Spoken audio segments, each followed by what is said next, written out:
Tonight, we are going to witness the most anticipated match in the history of professional wrestling for the heavyweight championship of the world. Are you ready? Wrestling fans, are you ready?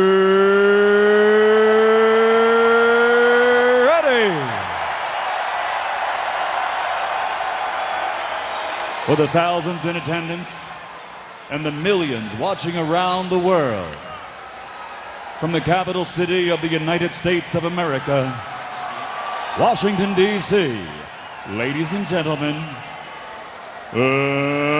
let's get ready to rumble!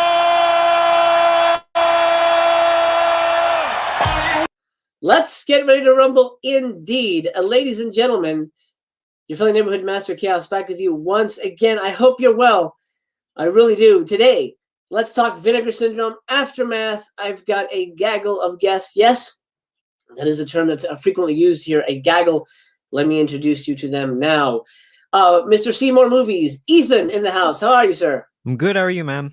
Oh, I'm excited. I'm honored to have you here. I'm glad we were able to connect, and what a better time than ever to join forces and discuss Vinegar Syndrome. Yeah, of course, man. I've never done a live thing, so it's been exciting, or it's exciting so far. So excellent. Well, hang on, because we've got introduce the rest of our panel here. Aaron, Mr. Cult of Cinema himself. I got a shock there, man. Well, you have to be on your toes, man. You might get jump scares. You never know what's going to happen. Mr. Buffer, I love that. I'm honored to have you here again, sir. It's always a pleasure, man. Oh, same here, man. Loving it. Okay, Mr. Rejectz Films himself, Dan. How are you, buddy? What's up, man? Thank you for having me. I'm good, man. It's an honor. I'm glad we were able to add you to the list. I can't wait to discuss Vinegar Syndrome with you. I know you're a massive fan. This is going to be exciting.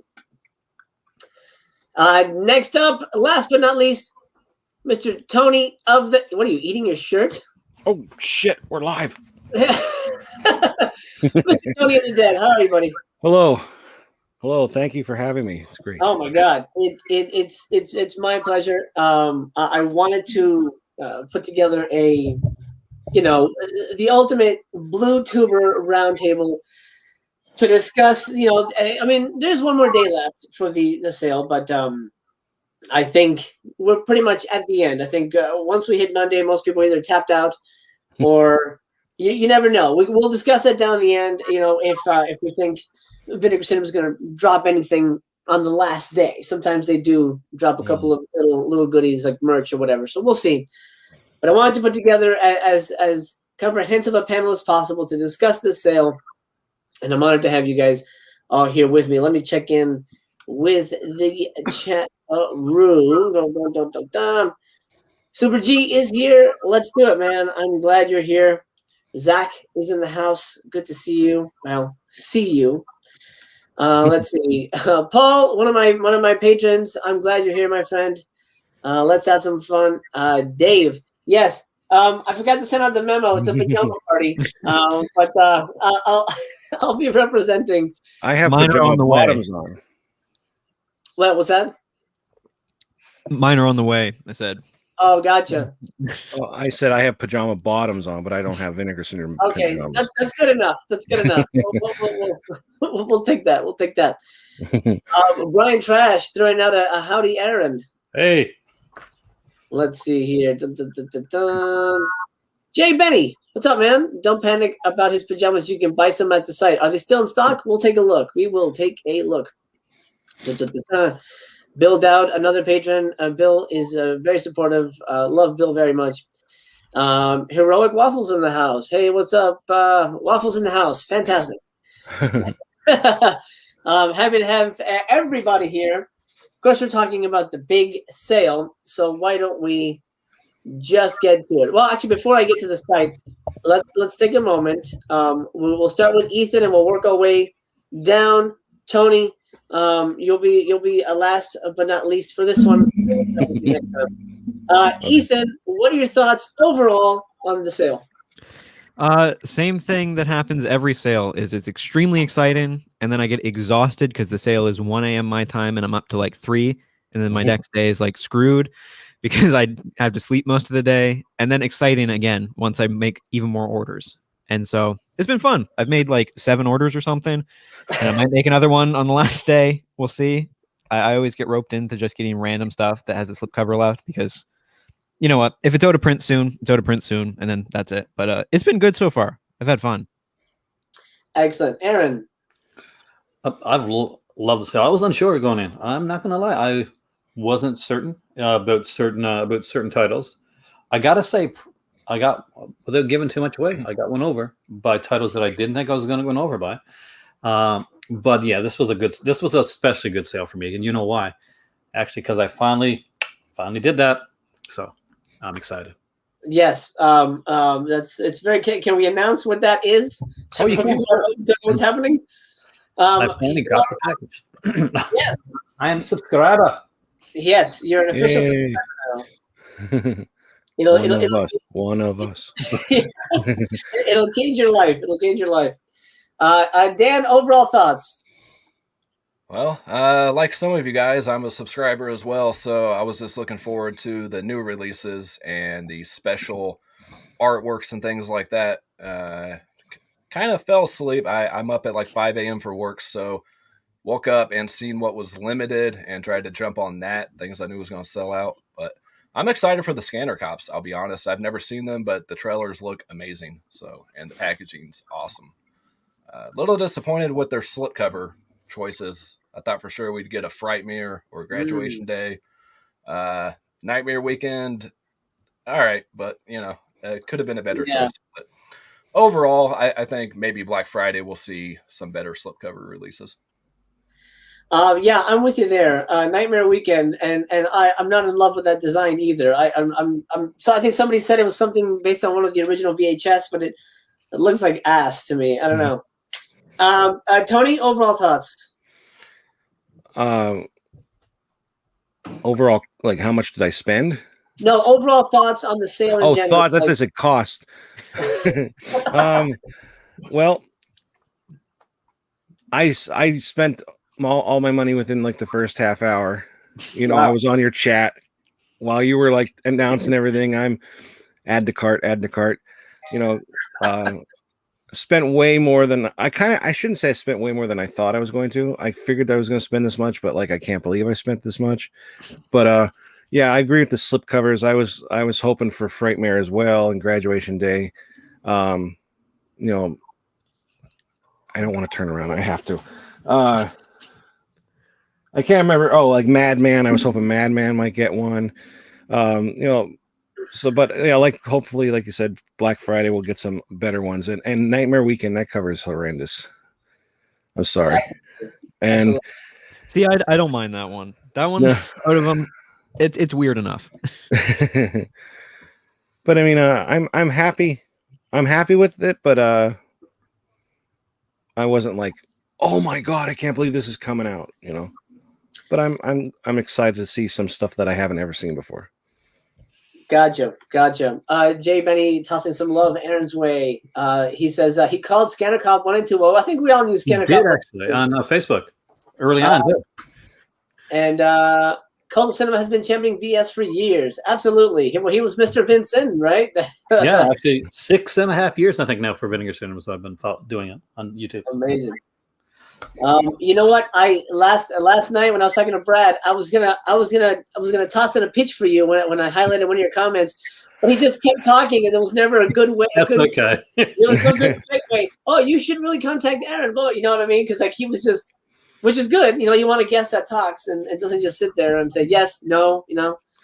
But but yes. Anyway, my overall thoughts. If I was not a subscriber, I think I would have been pretty bummed out. I think I would have been happy for Scanner Cop. I love those movies. I would have been. I am happy for Get Even finally seeing the light of day. Cannot wait to get my hands on that. But everything else would not have moved me. I would not have bought any of the new stuff. Yeah, I probably wouldn't have unless Get Even was going really fast because I really wanted that one. But as a subscriber, I'm gonna get it anyway, and I get a percentage off of the VSA, so I was okay with that. Grabbing it now, but it didn't blow me away. I'll be honest. That this was not the one that like Fade to Black. That was an amazing punch in the gut release. Yeah, overall, that's my thoughts. Let's go to the site and look at it together. Oh yeah. Okay. So let's start with the Big Mama Jama. This is the one. Well, actually, you know what? Let's talk halfway package. They announced some shit in here that I was not expecting them to. And where does it start? It starts right around here. So here's what they say. Just you wait and see what we've got planned for summer and fall with the mind-bending French treasure Devil Story, which is insane. Heading to Blu-ray for the first time, the traumatic classic Girls' School Screamers, the bonkers and never on Blue, Tough Guys Don't Dance, a giallo double feature of Nothing Underneath, featuring a scissors killer and Donald Pleasance eating spaghetti at Wendy's, and Too Beautiful to Die, plus an early 70s Euro horror box set, not a giallo box set, more Cardona collections with an S. So I think we're going to get all three this year. More slashers, more UHDs, our second 3D Blu-ray of one of genre's true cinematic landmarks, and over a dozen more wild and wonderful releases. Now we're going to break this down with my panel. Let me start with Tony this time. Tony, what are your thoughts on this? And are you familiar with any of the movies? I didn't even read this before, so this is the first time I've seen it. Nice. I've never seen any of them. The traumatic classic piques my interest because pretty much everything that they've released that was like from trauma or like like trauma-esque, I've loved. So I guess even though I never seen that before, I'm excited for that one. That sounds interesting. I love their box sets, so hopefully the movies are as beautiful as the box sets. But yeah, I mean, I'm intrigued by all that. I mean, sounds interesting. Fingers crossed. Yeah, fingers crossed. Let's hope. Dan, what are your thoughts on this? I mean, anything with Donald Pleasance, I'm down with, man. Especially eating spaghetti at Wendy's. You got me there. Agree with Tony. The box sets are always amazing, even if the films are questionable. The packaging is going to be great, and we're going to be introduced to some stuff we may not know and may end up falling in love with. Who knows? It's going to be a mixed bag. Always, always is. Aaron, what are your thoughts on this lineup? Well, first off, Tough Guys Don't Dance is there, and for those that don't know, and are new to YouTube, have you ever Googled worst line reading ever? Because it's from Tough Guys Don't Dance. It's Ryan O'Neal, right? That one in oh god, oh man. Ryan. Oh man. So I'm loving that. I want the hell of that one. I'm gonna try and grab that clip. Sorry, so I can play it for people. I keep talking. Sorry about. Okay, Girl Screamers, especially after with you talking to Brad about the features on it. That's got me interested because Girl Screamers. My God, tongue tie. It's one of those that it's a bit tame as a slasher film. Like you're not going to get any nudity or anything like that. So it's the features that are going to really going to get me with that one. The Euro horror set, I'm wondering if that's going to be that combination like giallo Spanish horror set, just with a different name. And Cardona one, I think the weakest of the Cardona ones is the first one we're getting. I think that the other two Cardona ones are going to be stronger. In my opinion, anyway, the first Cardona set we're getting, like I know those three are, some people love those films. I'm not a huge Cannibal fan myself, but I think it's the weakest, of the Cardona films. And I think we're going to get better Cardona after this. But I'm curious about the way the box set is constructed. I was interested in seeing it with the magnets, put on the fridge. So that was kind of cool. Yeah, it's interesting. The placement of the magnets, it seems to be on the back of the case. So, and the spines don't. We'll look at it in detail, but the spines don't have any artwork on it. So I don't know it's a mystery how that's going to work, but we'll hopefully not be disappointed. Now you mentioned the worst line reading. Let me show you a clip of Tough Guys Don't Dance. And for some reason, I thought this was a comedy, but I don't think it is. Check this out.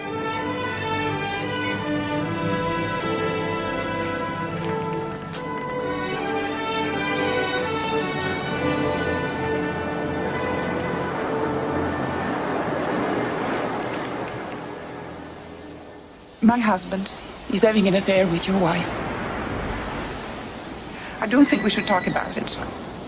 Does your pet kill them? Oh, man. Oh, God. Oh, man. Oh, God. Oh, man. Oh, God. Oh, man. Oh, God. Oh, man. Oh, God. Yeah. I think I love that. It's awesome. I thought that was a comedy, so maybe I don't know what it is. Matthew in the chat says, "Don't sleep on Cardona." Oh, I don't want to do that. So I'm going to cover up Tony there. Don't sleep on Cardona. You know what? I hope the movies are fantastic. I'm not familiar with them, but I hope they're great. Ethan, what do you think of this lineup that's been announced? I didn't know any of the movies. I had heard of Devil's Story because I think they showed that in their during Black Friday for the yearly package, and I saw the trailer for it like a month ago, and the movie looks literally insane. Like all I saw was some dude that had weird makeup on, and he was running around a countryside. Yeah. That's like the whole trailer. So that's interesting enough. And then Tough Guys Don't Dance. All I know from it is that Justin LaLiberty, Vinegar Syndrome employee, said that it's one of his favorite movies of all time. And then that clip makes me want to watch it so bad. I don't know the other movies, but anything they throw at me, because I also became a halfway subscriber this time. I was a halfway subscriber last year and put the money down again. And anything they throw at me, I'm gonna at least it's interesting. Absolutely. I mean, and the least you can say about these is that they retain value, and if you want to get rid of them, you'll find somebody who will take them off your hands. Devil's Story is I was expecting this already, but I'm so excited for this one. It is so insane. It's hard to describe. You would think it's about a zombie guy, a zombie Nazi, but it's a disfigured guy, maybe women in the French countryside. There's a demon horse. There's vampires. There's a mummy involved. There's exploding rocks. There's castles. It's the craziest damn thing. And best of all, it ends without any explanation. So it's one of those movies that you're either going to love or hate, but it'll be good Halloween watching for sure. I don't know Girls' School Screamers, but it sounds fun. Tough Guys Don't Dance. That could be amazing. It could be something like the new All-American Murder. It could be right up there with that. That's what it's called, right? All-American Murder, the Chris Walken one, right? Yeah. Okay. And then the Nothing Underneath and Too Beautiful to Die. I'm not familiar with those, but I'll watch it. And I didn't know that Wendy's served spaghetti, so now I will know that. For better or worse. So if anybody got the subscription, let us know in the comments. If you want all the sexy stuff, $5.20, and if you just want the bloody stuff, it's $4.60. Well, you can probably do the math and figure out I assume it's a deal. I mean, it was. I felt like it was a deal to do the whole year. And again, it's resellable. Let's talk about the Big Daddy. Well, obviously that's questionable, but the one that's sort of the biggest announcement of the halfway. A show of hands. How many people were excited for Six String Samurai? I had no idea what it was. I've never seen it. I didn't know what it was. I saw parts of it, and it looks like it can go either way for me. Like movies like this that are intentionally goofy like this can either go either way. It can either be really annoying or it can be really endearing, because if it's like actually has good characters and good story and stuff, it could be pretty good. But I haven't seen it, so I don't know. In my humble opinion, it's a pretty obnoxious movie. That's the word I was looking for. Those movies can be obnoxious. I had been searching for that exact word for a while, and somebody said it in the chat. I'm like, that's it exactly. That's what this movie is. It's one of those movies that tries a little too hard, and it goes in a direction that just personally just didn't work for me. But it's got its fans, and for better or worse, this is our VSU number 2. I didn't buy it. I'm not going to be picking this up. Ethan, you picked this up, right? Yeah, I got the everything bundle back in March just because fuck it. But, Gotcha. Aaron, what are your thoughts on Six String? I knew a little about it first, to be bluntly honest with you. I got more excited about it as I saw some information on it. So the documentary, I think they had like 72 minute long documentary. I'm definitely down for that. Like Ethan, I grabbed the everything bundle as well because I knew when I went into the sale, I wanted to focus on certain things. I didn't want anything to be like any of the new stuff to be kind of like getting my attention and getting my dollar when I wanted to focus on what I wanted to grab. So I just grabbed the everything bundle. And it'll be interesting. I'm glad it's there. I'm glad it's done the way that it's done because, to be honest with you, I'll probably watch it more as a VSU because I think a lot of these films, especially something like this, it's the features that are going to either win you over or not, because oftentimes you can watch the film elsewhere and it may not get you. But you may like listen to the people talking behind the scenes, and they may say something that resonates and grabs you, and you see the film in a different light. That's what I'm hoping for. Well said. Absolutely, and that's definitely something that Brad brought up last night, and that's happened to me too. Like I watch a movie, and go, "This is absolute trash," and then just hearing about the behind the scenes, you commiserate with them. You're like, "Oh, okay, it's not that bad. It's not that bad." Spooky. Yeah, exactly. Hey, Spookies is a masterpiece. Agreed. On every level. Dan, Six String Samurai. I agree with you guys 100% on the features, man. I think this has, he said, the most features of the new releases, and it really does make you appreciate the film more, even if it's not great. I think it looks very Quentin Tarantino-ish, in my opinion, kind of like that Desperado-ish feel, kind of that, so I'm always down for movies like that. It definitely looks interesting, to say the least, and the artwork is beautiful, so that's a good selling point.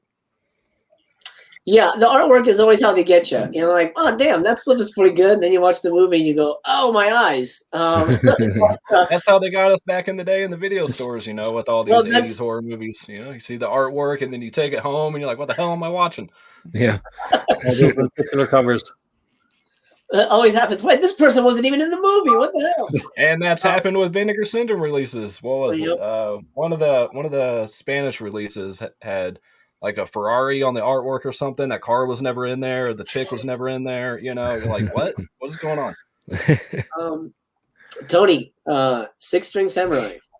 Yeah, I have the completionist package, so I was getting it.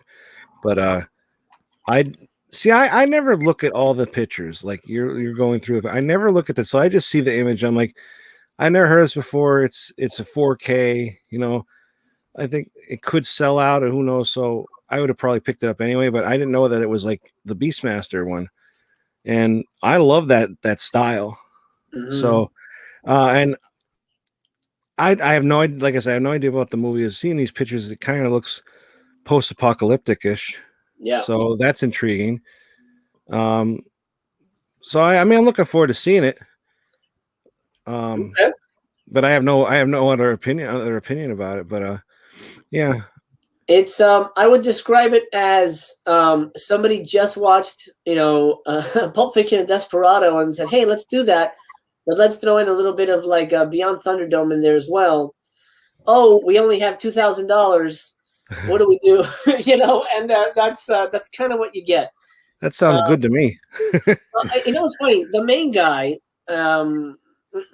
this guy right here, is a real martial artist. Like he's done Hong Kong films. He's good. This guy knows how to fight. But in the movie, the fights are so lame. And I had to look it up. I'm like, why did they hire this guy? And it turned out that he was like a real. Like he choreographed the fights and everything. He did movies with Cynthia Rothrock back in Hong Kong. But action-wise, I was let down, and I mean, it's all about the aesthetic. If you like the aesthetic of post-apocalyptic, you know, not even Mad Maxian, because I mean, it's sort of like it feels a lot like. We're going to talk about Body Melt later on. Body Melt, you know that part where they go to that crazy house with the family, Yeah, and the house just looks like junk. That's what the whole movie feels like. like well, that's like one of the best parts of that movie. So Well, again, yeah. that's intriguing to me. Like that family's so fucking awesome. I don't know. Maybe it's just me. But, I mean, like all that movie. sounds really cool. I'm looking forward to seeing it. Hopefully, Okay, great. Hopefully, it's good. Let me check in with the chat here, see what everybody's saying. Jay Benny says Spookies is a trashterpiece, and I say that with heart. Yeah, no, I hear you. I hear you. Griff says I pre-ordered it during the flash sale. I'm interested in it. Besides the possible screaming kid, it's not even a possibility. It's a guarantee. He doesn't talk the whole movie. The kid's going. Ah! And it's as annoying as that is for the whole movie. And yeah, it's enjoy it. Sam says I always figured Tarantino was involved. He was not. They just wanted to kind of copy the style of the you know, that era of movies. He also says, don't forget the Millennium Falcon on the Evils of the Night cover. Oh yeah, very true. There was enough going on in that movie that you're like, right, it doesn't matter. It doesn't really need it. It doesn't really need it. It did Mastercast cover Champagne and Bullets. Not yet. We will. Kubrick, if you have not bought it, do yourself a favor and grab that right now. That to me is the pick of the entire sale. That is the one to get. It's so good, ridiculously good. Bumpy Jonas, Six String Guy versus Alley Cat. Who wins the fight? Alley Cat, 100%. Oh man, I know Alley Cat very well, actually, from my days where I ran a store. That was one of the films that we had. So I've watched that like probably a million times. So yeah. Wow. See, I just saw Alley Cat on Amazon Prime, and I was not impressed. No, you got to understand too. You saw it on. Here's the thing: you saw it on Amazon Prime. Okay. You've yet to see like it on Vinegar Syndrome, remastered, cleaned up. You know, the features behind the story type of thing. Mm-hmm. That could change your mind. Sold. I'm gonna buy it right now. You got me, man. That's all I needed. Also, she's cute and she's an avenging angel. So there you go. Well, I will say the best part of the movie is she does have a healthy rack, and you see it quite a bit. So that is a selling point. a healthy rack. That's my gentlemanly way of saying boobies. To me, Vinegar Syndrome sale was just okay. Scanner Cop, only one for me, but I am a sucker for VS. So $400 later, yeah. I feel you. That happened. All right, Kubrick, you got it. Oh yeah, bought it yesterday. Good for you. Good for you. Okay, let's continue our balls deep dive into Scanner Cop 1 and 2. This actually, I'm pretty excited about this as well. Let's go with Ethan. What do you think, Scanner Cop? Yeah, they're the ones I'm most excited for. Like, I don't really know any of the other ones that much, but I know Scanners, and apparently these are like quasi sequels to Scanners. And I love the artwork. I love the whole set looking. It looks great. And like I love the like sunset-ish colors with it. It just looks so nice. And plus they're 4Ks. Mm-hmm. I'm excited. Yeah, absolutely. We'll talk about this packaging too, because it's insane that they did it this way. But I really love it. Aaron. Honestly, like as much as I'll say, okay, I'll be diplomatic about certain releases. Like 100%, yes. This release, this is the big one for me. This is the one I'm most excited about over the VSU, over any of the other releases. The Scanners Cop set. First one's okay. Second one's much better. Scanners Cop Showdown, by the way. So if you watch the first one first, like, it's okay. Don't worry, it gets way, way better. Second one, as John Kurt Bushler, I think, doing the effects for it. So you can expect some really great effects work there. And he got his hair like done it, so he doesn't have the short geeky hairstyle that he has in the first film. Also, if you watch the film, like what I love about Scanners is like when they're like doing the scanners thing towards each other. Like it looks like they really got to crap really bad, like they're really trying to use the washroom really bad, and it's hilarious. Like if you're watching a trailer, like out of context, I love it. I love Yeah, Scanner Cop. I saw the trailer that they posted, and the end clip, like the last 15 seconds, is just them staring at each other, and I was like, "Oh my god!" Yeah, me and my better have looked at each other, and we just went, kind of did that. But no, it's a gorgeous looking set. The fact that they want to put slip covers on each one of these, obviously, it was a smart idea for two reasons. One, it looks fantastic. Two, later on, when these are sold out and they break them up, they can sell them slips. Yeah, absolutely. I mean, one of the big here's my buddy, Richard Lynch. Man, I got to make a movie with this guy. He is as nuts as you think he is. I love him, man. I miss you, Richard. Rest in peace. There's one of the big conversations happening in the forums lately is the reissuing of slips or generic slips. We'll get into that down the road, but this is definitely a way to do it. Have a slip case holder, and then when that sells out, just sell the slipcase version, and then when that sells out, you have another, just the standard one. So hopefully that'll work. Look who's in this movie. Yeah. Wow, crazy. He gets killed in this. Mr. Hodder himself, man. Yep. Dan, what do you think about the Scanner Cop 1 and 2? Say, after watching the trailer, man, I'm pretty sold. And then after hearing Brad talk about Patrick Kilpatrick's performance in it and the second one, that really sold me on it. The amount of work he put into that role and him saying like his veins were really his veins and stuff and having to put that padding down and all that. That really sells me on a movie when the actors really care about their parts. So, yeah, I love the artwork, love the box. I'm definitely sold on that. As a filmmaker, the number one thing you want is the actors to give a shit, and the guy gave a shit. That's amazing. Tony, what do you think? I like it. I like the style of it and everything. I wasn't. It's one of those cases where I wasn't really sold on the colors, but now we're talking about it, and I am sold on it. And I've had Scanner Cop on VHS, and I've never watched it. So I sold it already on eBay because I'm not going to use it now. I'll have the Blu-ray, and I didn't know Patrick Kilpatrick was in the second one. So, and I like seeing him in like everything. I just watched him in the Cellar, and he has like one of the greatest names as well. So that's intriguing. But yeah, I mean, I've never seen the Scanner Cop movies, to believe it or not. But I'm looking forward to. I don't watch anything. I just collect. No, people don't realize that. I haven't seen any of this. Anything. they're all unopened. Yeah. You know what? I'm a fan of the Scanners franchise in general. I think Aaron and I share the same opinion that the Scanners 2 and 3 are way better than the original. Is that correct? Yeah, I agree. So if you guys haven't seen Scanners 2 and 3, those are solid ass movies. Really, I've only seen the original. I've seen the original. I have the Criterion, and I remember it. It's been like 5-6 years now, but I remember it being decent. I remember the performances not being great, besides Michael Ironside. But I just remember it being kind of it's fine. Yeah, that main guy is awful. yeah. But these movies definitely go in sort of the more of the Scanners 2 and 3 direction. They're very goopy and they're very wild, and they're very fun. And check out this goddamn box. I mean, look at how amazing this is. At first, I thought that this was part of the artwork, and then I realized it's a holder. It's a case for your cases.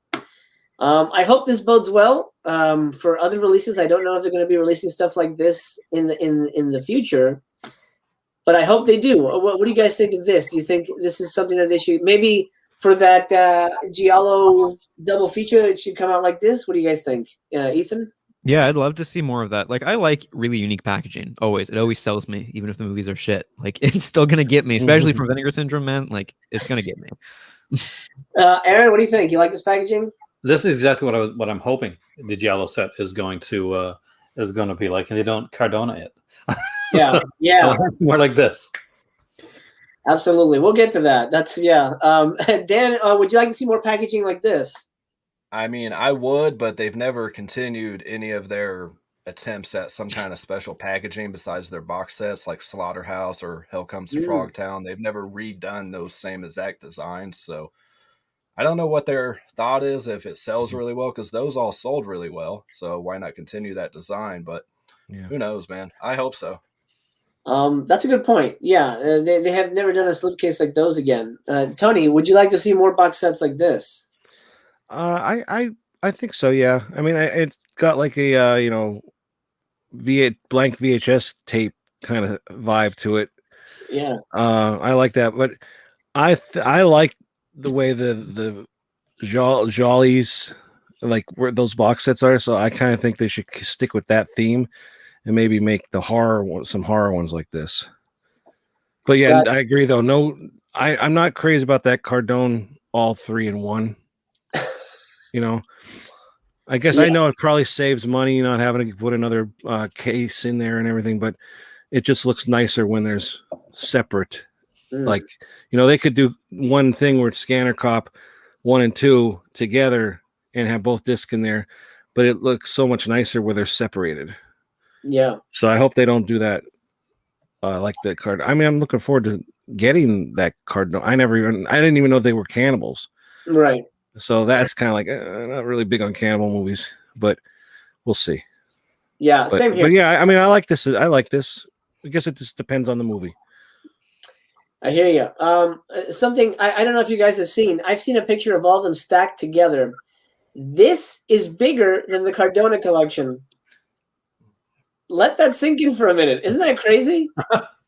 2 movies are bigger than a box set of 3 movies. Interesting. I'm not sure what the thinking is behind that, but it is what it is. Let me check in with the chat here. Kubrick. You liked Cronenberg's Scanners. That and Videodrome are my favorite Cronenberg films. I agree with you. Those are his best movies. I don't like any of his newer stuff. Oh, older stuff. Shivers and Rabbit, my 2 favorite Cronenberg. Yeah, Shivers rules. Yeah, Shivers is really good. George says, "This is my opinion. It does not really matter what it looks like as long as you have got the movie."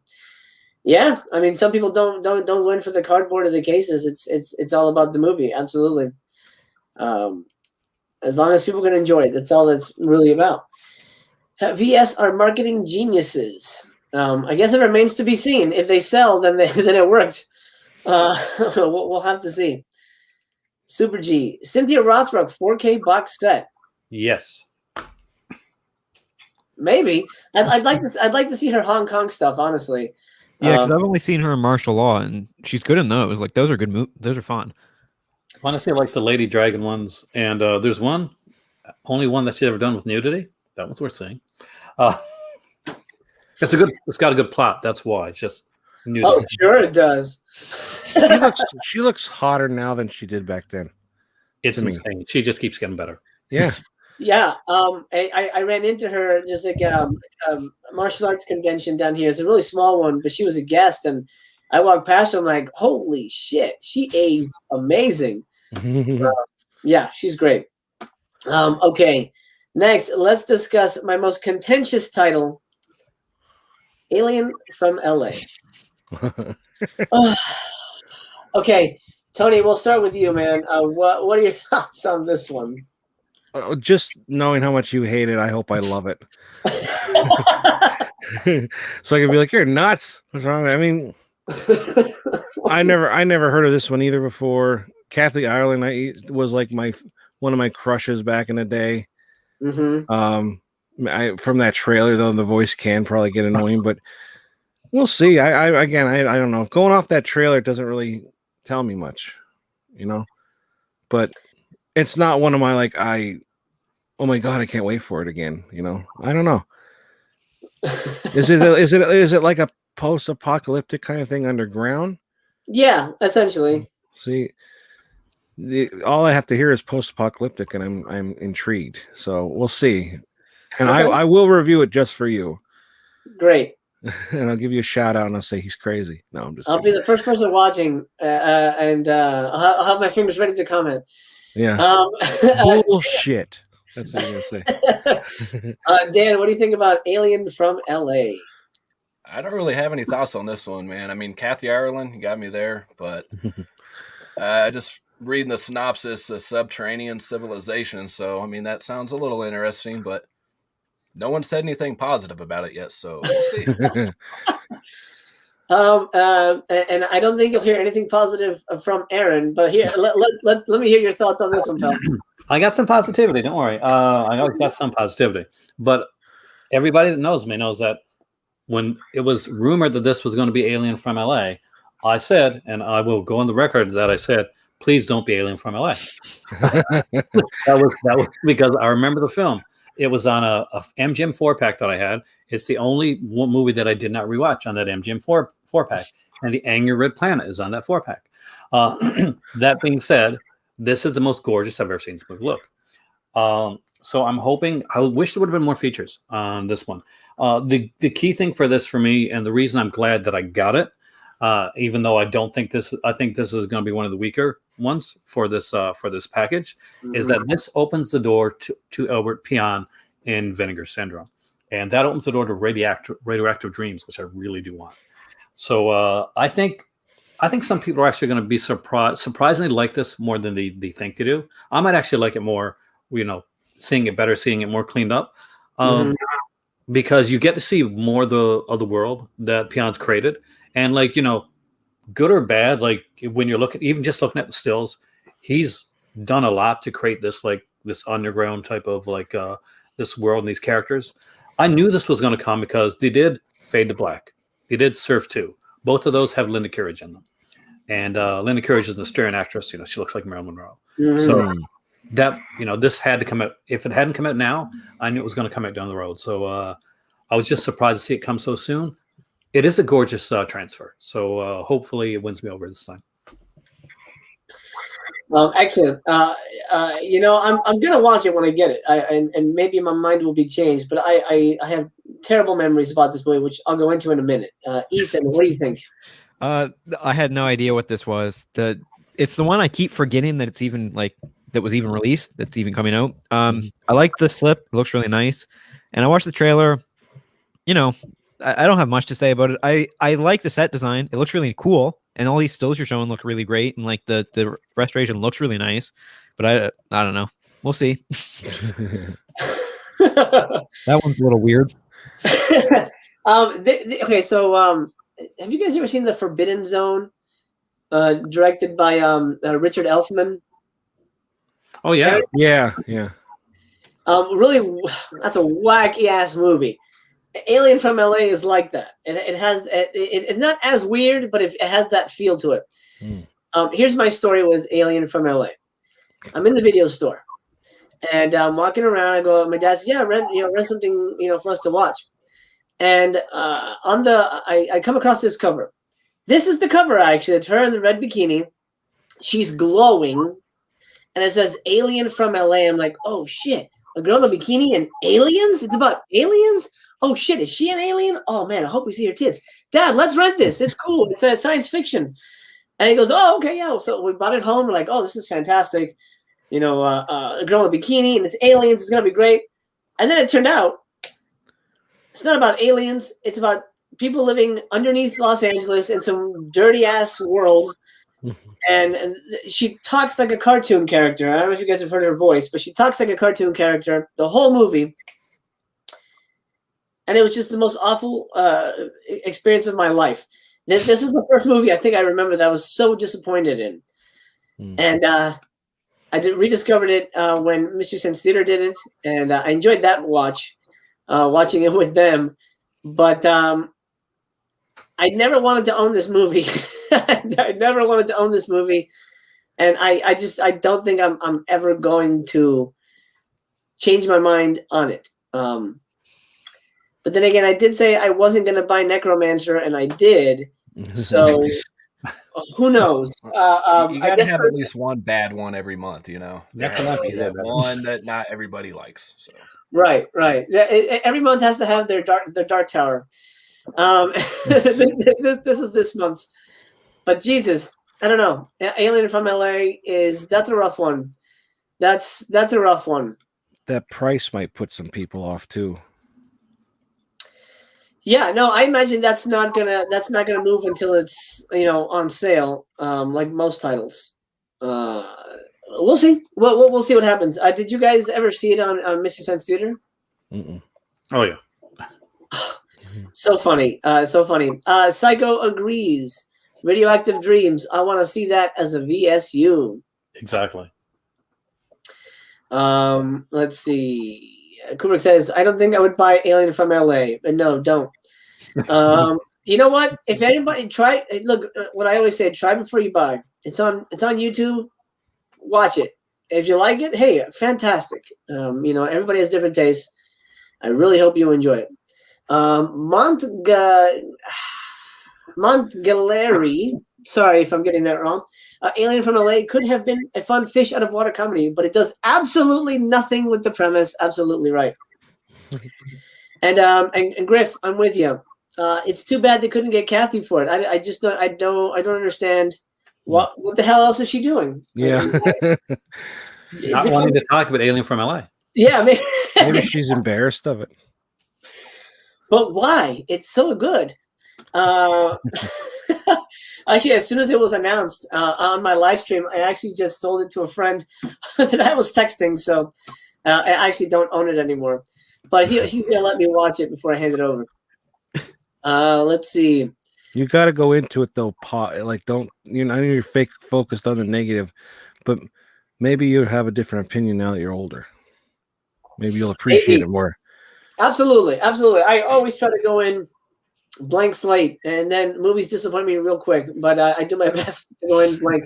It sounds like Beach Babes from Beyond is a better version. Yeah, because if I remember correctly, there's nudity in that. Beach Babes from Beyond, I liked it. That's a good movie. Yeah. That's the one, right? Yeah. Let's see. Her wiki says she is worth $500 million, so maybe she doesn't need to do interviews. Yeah, but still, if they're, I don't know, if they're putting out your movie. I mean, when I talked to Eddie Deason, he was so excited to come back and talk about Surf 2. I don't know if you guys watched it or noticed when Battle was talking about Eddie, he started to cry. Did you notice that? He goes, I'm sorry, I'm getting a little choked up here, because it touched him that he was able to get in touch with Eddie and have Eddie be a part of that release. That's pretty awesome. Let's see. She was paid $400 million to never use her natural voice again. Yes. It was worth every penny. George has a question. What movie would you like to come out on 4K for your Vinegar Syndrome collection? I'll address that to the group. I honestly, I'm my number one go-to is going to be Midnight Hour. I love that movie. That movie needs love. 4K would be excellent. Let's go with Dan. Dan, do you have a movie that you think deserves 4K treatment? Oh, my number one movie for a Blu-ray in general, so might as well be 4K, would be Night Flyer.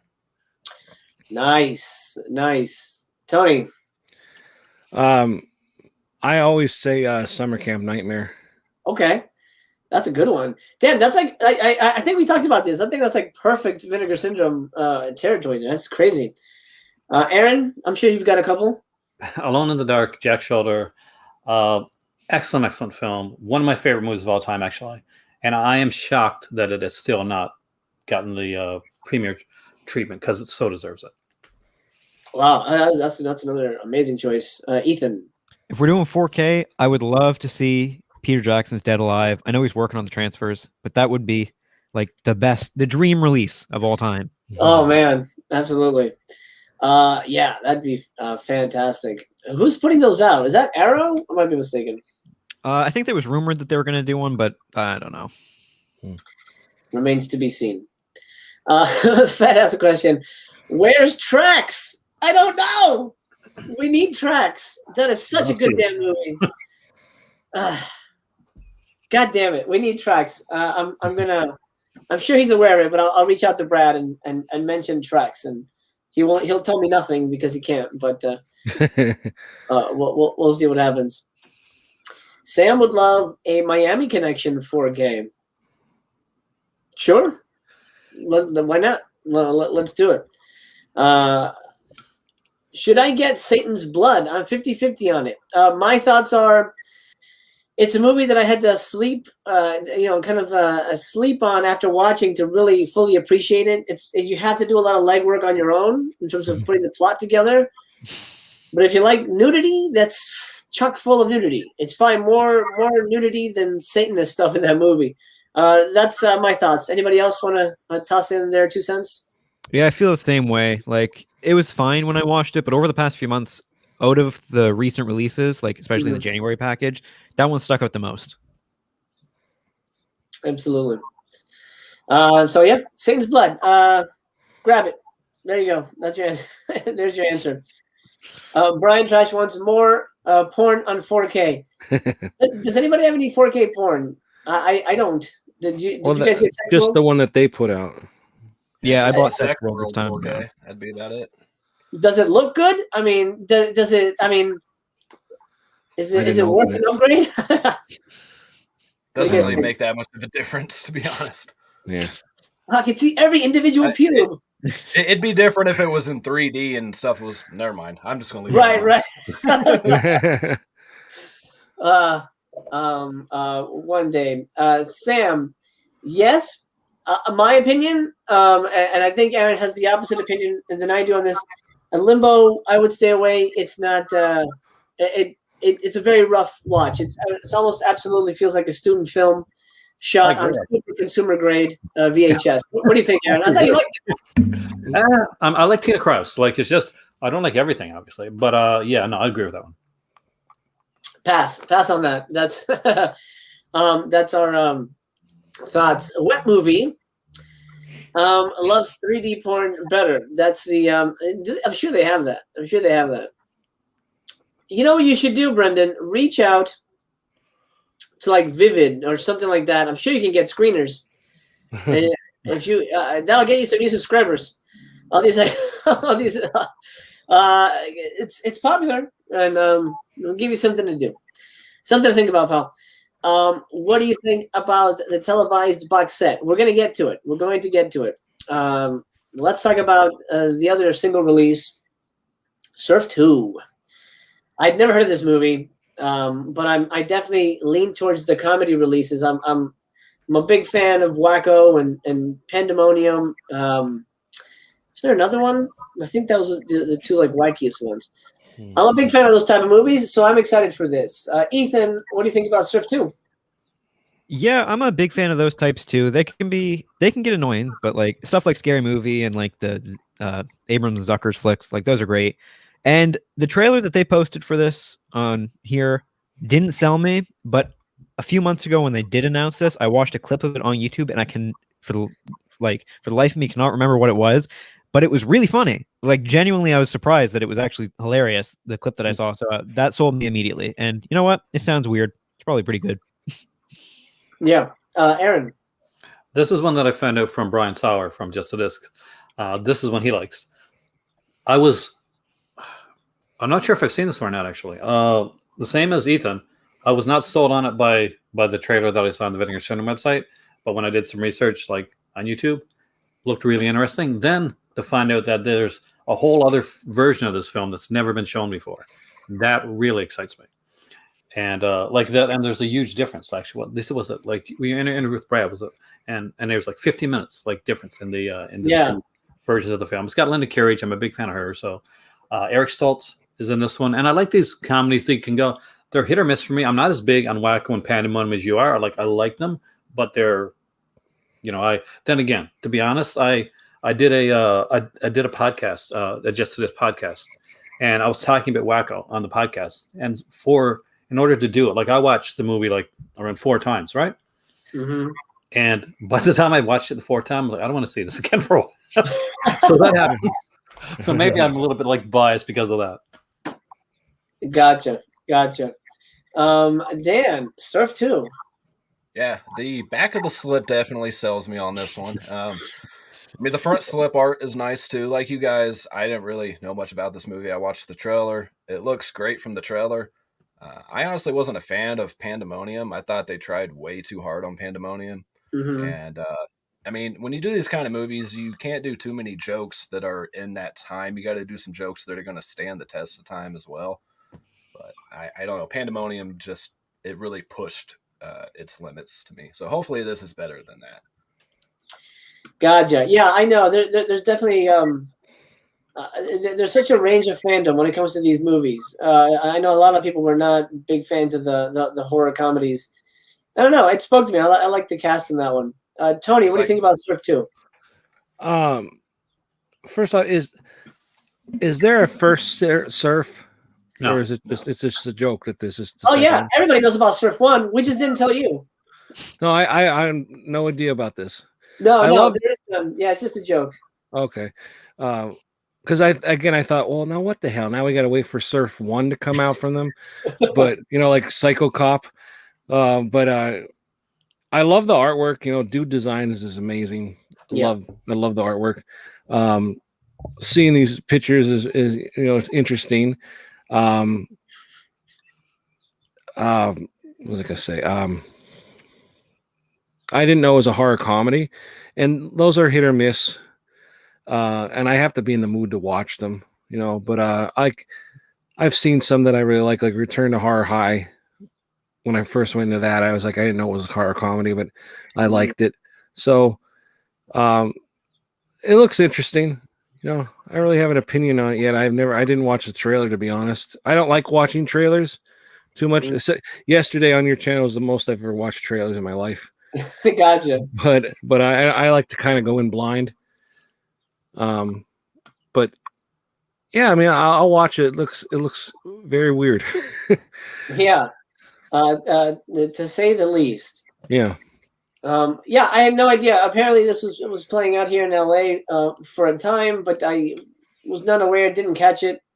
I was probably under the same impression as you, like Surf 2. Well, I haven't seen the first one, so I'm not going to go. Right.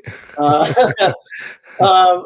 yeah, it's. I think I don't know if it says it here, but the tagline is Surf 2, the end of the trilogy. So it sort of it goes along with that joke. I mean, I assume it's a horror comedy because there's like zombies and things involved, and you gotta love that. You gotta love a little extra flavor to your slipcovers. Oh yeah. Surf 2. I guess we'll find out in a matter of weeks. Yeah. Whether it will be rewatchable or not. Let me see if chat has any thoughts on this. Surf 2 is pretty funny. I saw it screened at Alamo, but some patrons were pissed. Interesting. They were pissed because it was a comedy or because it sucked? I'm curious. Psychos in Love is my favorite VS release with comedy elements. I'm excited. I just bought that. I'm looking forward to watching that. Brian says, a nice cover. Nice butt. Sam agrees. Back cover is great. Comedy is tough to appeal to everyone. It really is. I think horror has sort of a bigger reach. I think if you're a horror fan, you could like slashers, paranormal, monster stuff, and you can, be a fan more of one type than another. But overall you like the genre. But comedy is very, very subjective. I love Richard Pryor and oh my God, Gene Wilder. Yeah, I love them teaming up, but some people don't like that. So, they're wrong. Let's see. It doesn't look anything like Wacko or Pandemonium, except that it's a comedy. Well, besides the fact that there's like a ton of stars in it, and then it's got like a Naked Gun type of comedy style. At least that's from the footage I've seen. That's what it felt like. We'll see what happens. Does Surf 2 have anything to do with Surf Ninjas? No, it doesn't. Tom, by the way, did you talk to your brother? Guys, for you, my guests, Tom, his brother is Ron Ford, the screenwriter of The Fear. A recent a recent VS release. Ron and I wrote a movie a while back. So Tom, make sure you say hi to Ron. Tell him Jose says hi, and we've got to make another vampire movie eventually. And Neuroleptic says pissed because they didn't like it. Okay, all right. Oh. It's gonna be mixed. Fed 78. If it has an ass, it gets a pass. I guess that could be true for any movie. I haven't asked. Yeah, there you go. Is Cycles in Love a must? What would you compare it to? I haven't seen it myself. I say it is. I love Cycles in Love. I might be in the minority on that, but I think it's a fantastic film. It's out there. It's not for everybody for sure, but it's one of my favorite Vinegar Syndrome titles, to be honest. Okay. It's fun. It's a fun movie. Rest in peace, Carmine. Yes. Yeah. He is a great guy. Just Very, lost very it. nice. And I was shocked that he just died recently, and it's a shame. We lost another good one with him, but Psychos in Love, yeah, I'd say check it out for sure. Awesome. I'm looking forward to that very much. I'm just gonna call you Monty, if you don't mind. Tried to watch Surf 2 on YouTube, and it turned into a chore, even though I'm a sucker for the time capsule aspect of it. Oingo Boingo's it? It's gonna be a fucking masterpiece. Sold. Yeah. I think so. I like Disconnected too. Yes. Yeah. Very different movies, I would imagine. I feel like Disconnected is probably a little darker than Psychos. But I'm looking forward to it. Okay, let's talk about. Oh wait, one more. Would you feel if they put out High Spirits? Oh, I hate High Spirits. Yeah, I see. There you go. Even the panel's kind of mad on that one. Wait, somebody did put that out. Scream Factory, I think. Yeah, there you go. So it's already been out. VS dodged the bullet. Let's talk Spanish thrillers, semi-cannibal films.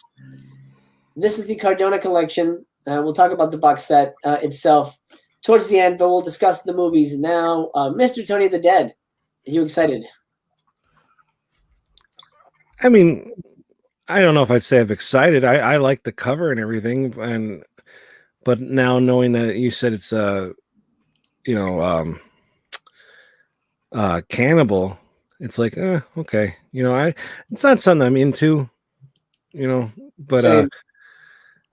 It looks interesting. I'm sure I don't know what the special features are, but hopefully they have some cool special features. Hearing about how they made this, because shooting a movie like this in the jungle and all that stuff, there's always some stories you hear about somebody getting bit by something, or there was piranha in that water and we didn't know it, and so it could be some interesting stories. But again, I didn't watch the trailers, but I do like the artwork and everything, and it's a collection, so I'm interested in seeing. There's always a collection. There's always going to be ones that you like and don't like.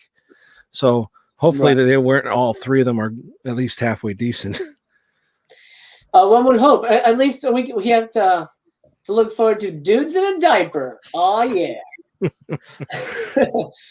Dan. That was the original title of this, right? Are these all cannibal films, or is it just the Treasure of Amazon? Only so from what I understand, only Treasure of the Six Golden Monkeys. What the hell is it called?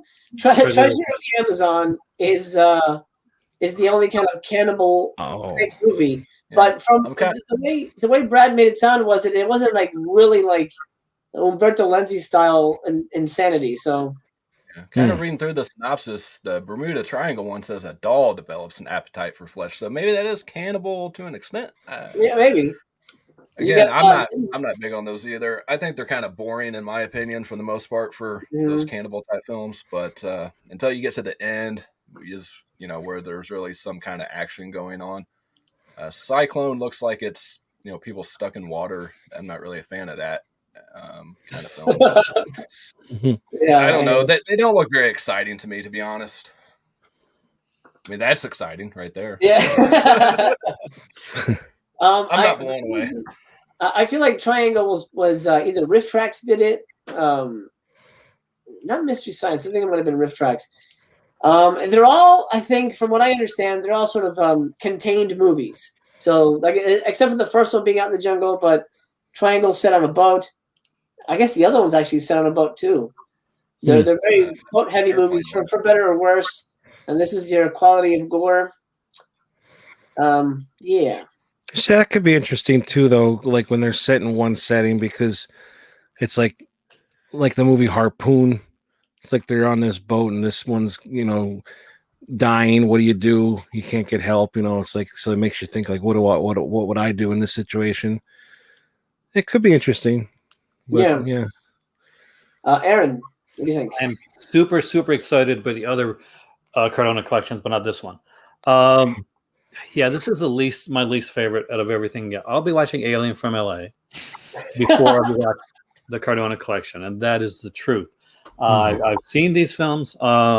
They're adventure-y, films. There's cannibal aspects in a couple of them. Some people are going to love these. They're going to love these films. I'm an animal lover. And I know like there's a sequence in there like that was debunked, thankfully, that animal didn't get killed. But that ain't the only time in these Cardona films.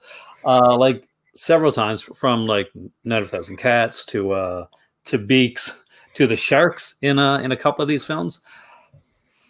Ooh, yeah, know that.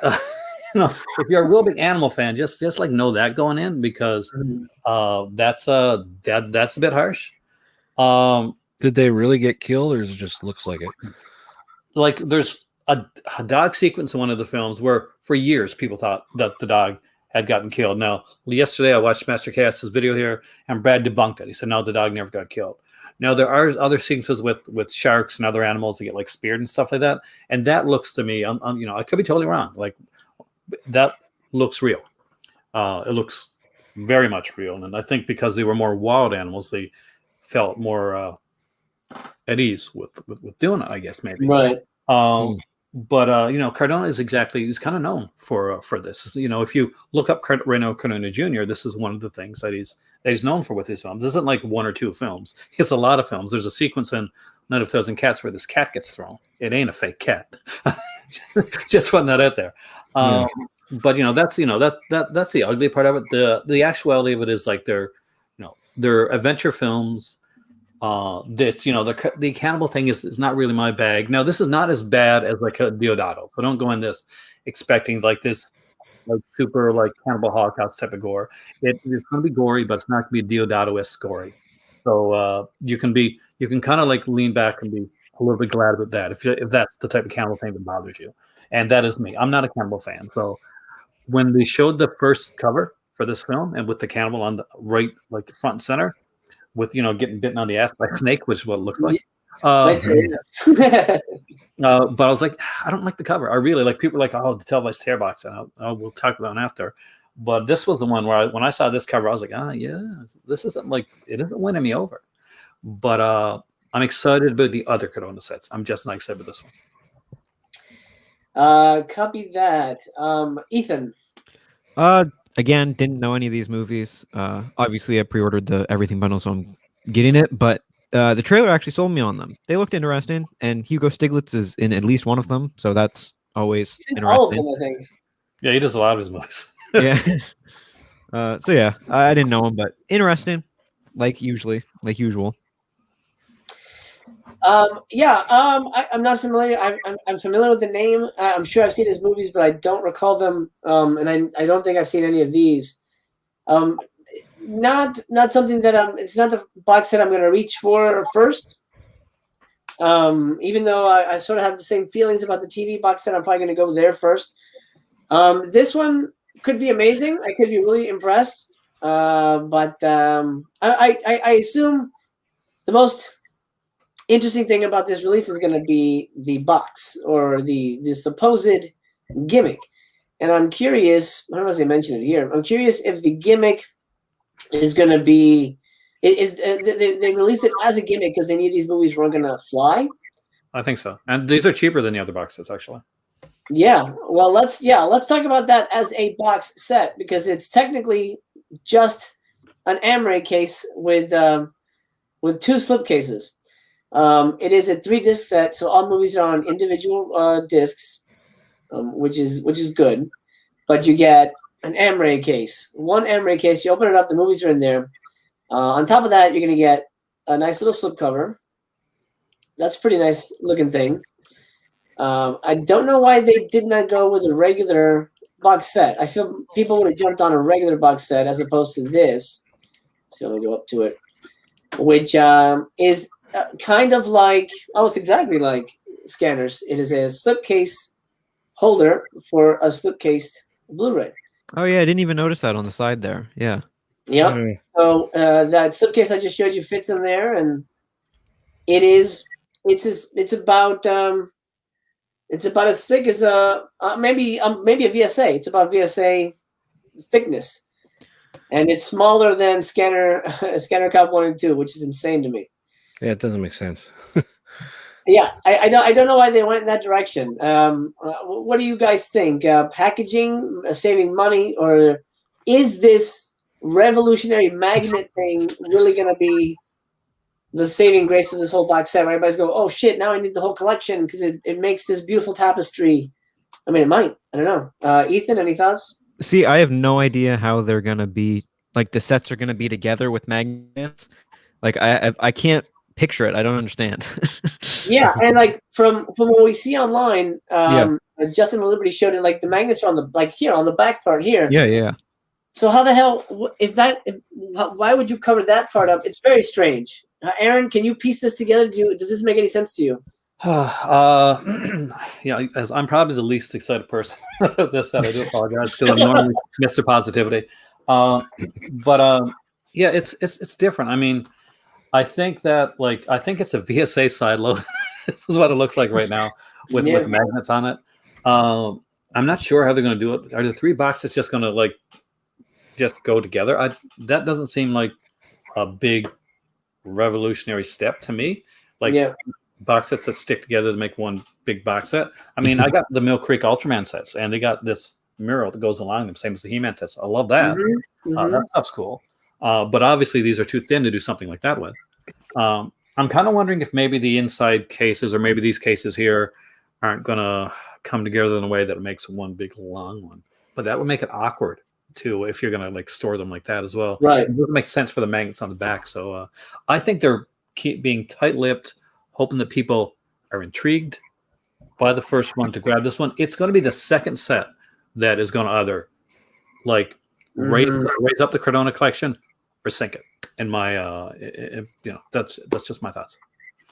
Yeah, I'm with you on that. Dan, what do you think about this development? I think you guys have pretty much said everything, man. We're gonna have to wait till the second one to see what starts to unfold. Maybe they did have to start saving money after doing 6 string and Scanner Cops, and had to kind of cut back a little bit on this. They should have just done it like the other ones, like the Gialli sets and stuff. But we'll see how it all plays out. I feel like making it like the typical box set would probably have made collectors want to grab it even faster. I mean, the collectors are going to buy it anyway, but the casual VS fan. Tony, what do you think? Do you think this is going to be a worthy tapestry collection? I don't know. I don't understand the magnet thing. Unless they're making it where it's going to look like one big box set, like the Halloween box set from Scream Factory. Maybe it'll look thick like that.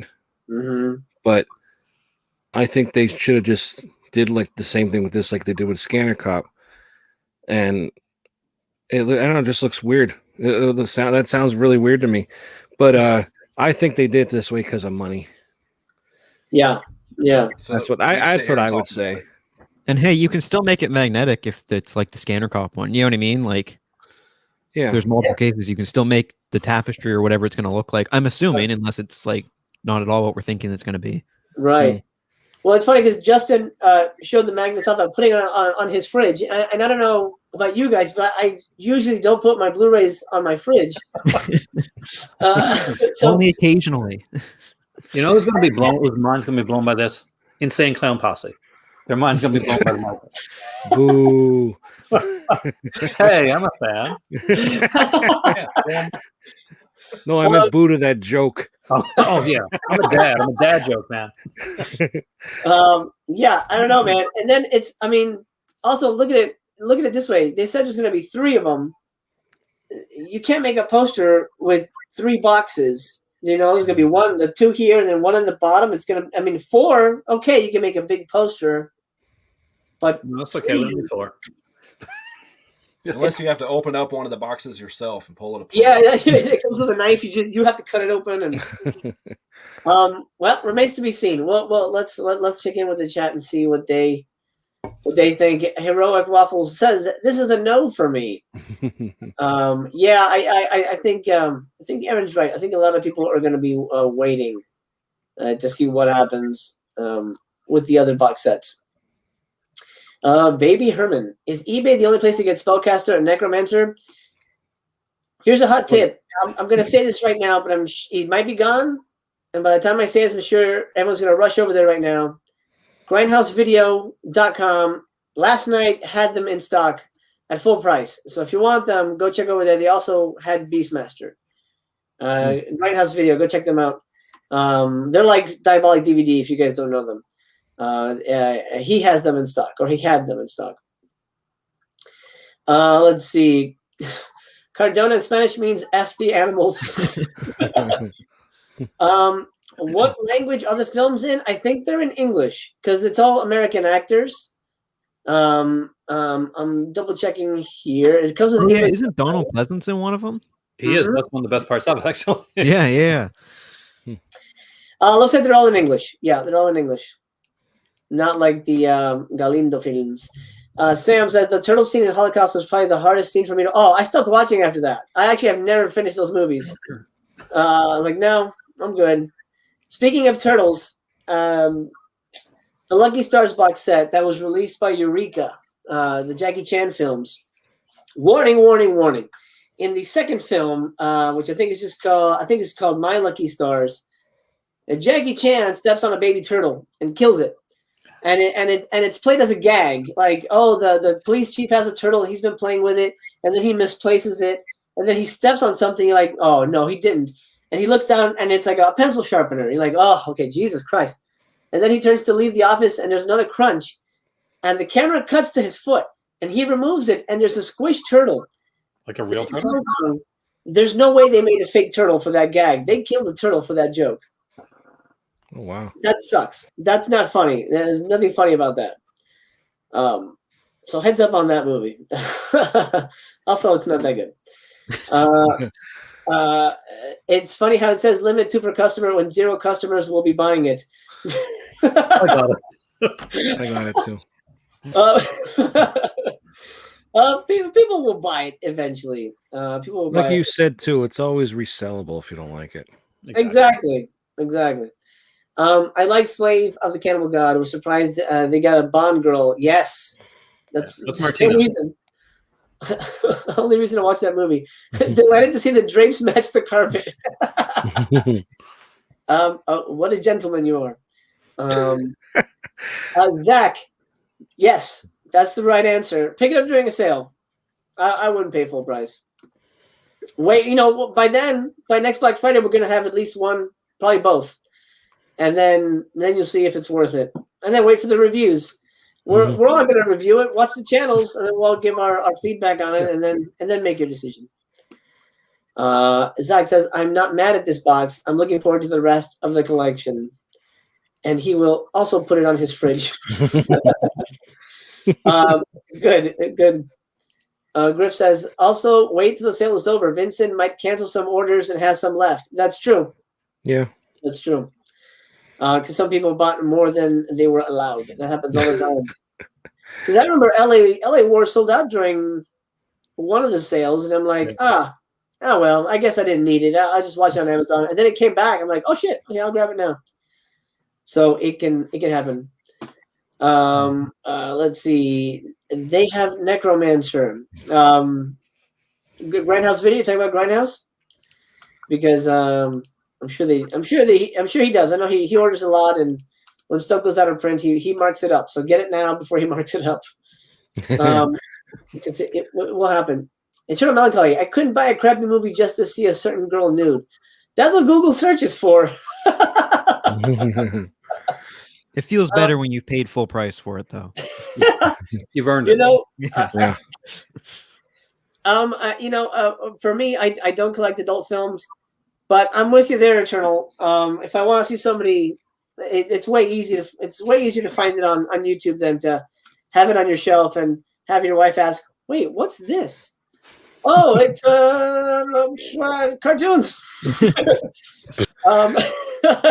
Let's talk about Televised Terror. We'll start with Tony. Are you excited about TV movies starring Elijah Wood screaming at you?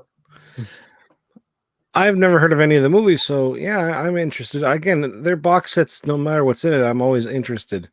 Mm-hmm. But I'm not really a big fan of the artwork. To be honest, Yeah. it just looks like something I would put together. But that could be the worst part of it. Maybe the movies are great. Mm-hmm. I don't know. But yeah, I mean, it looks like it's like, the top comes off, one of those kind of box sets. Yeah. So that's cool. But yeah, I mean, some TV movies are good.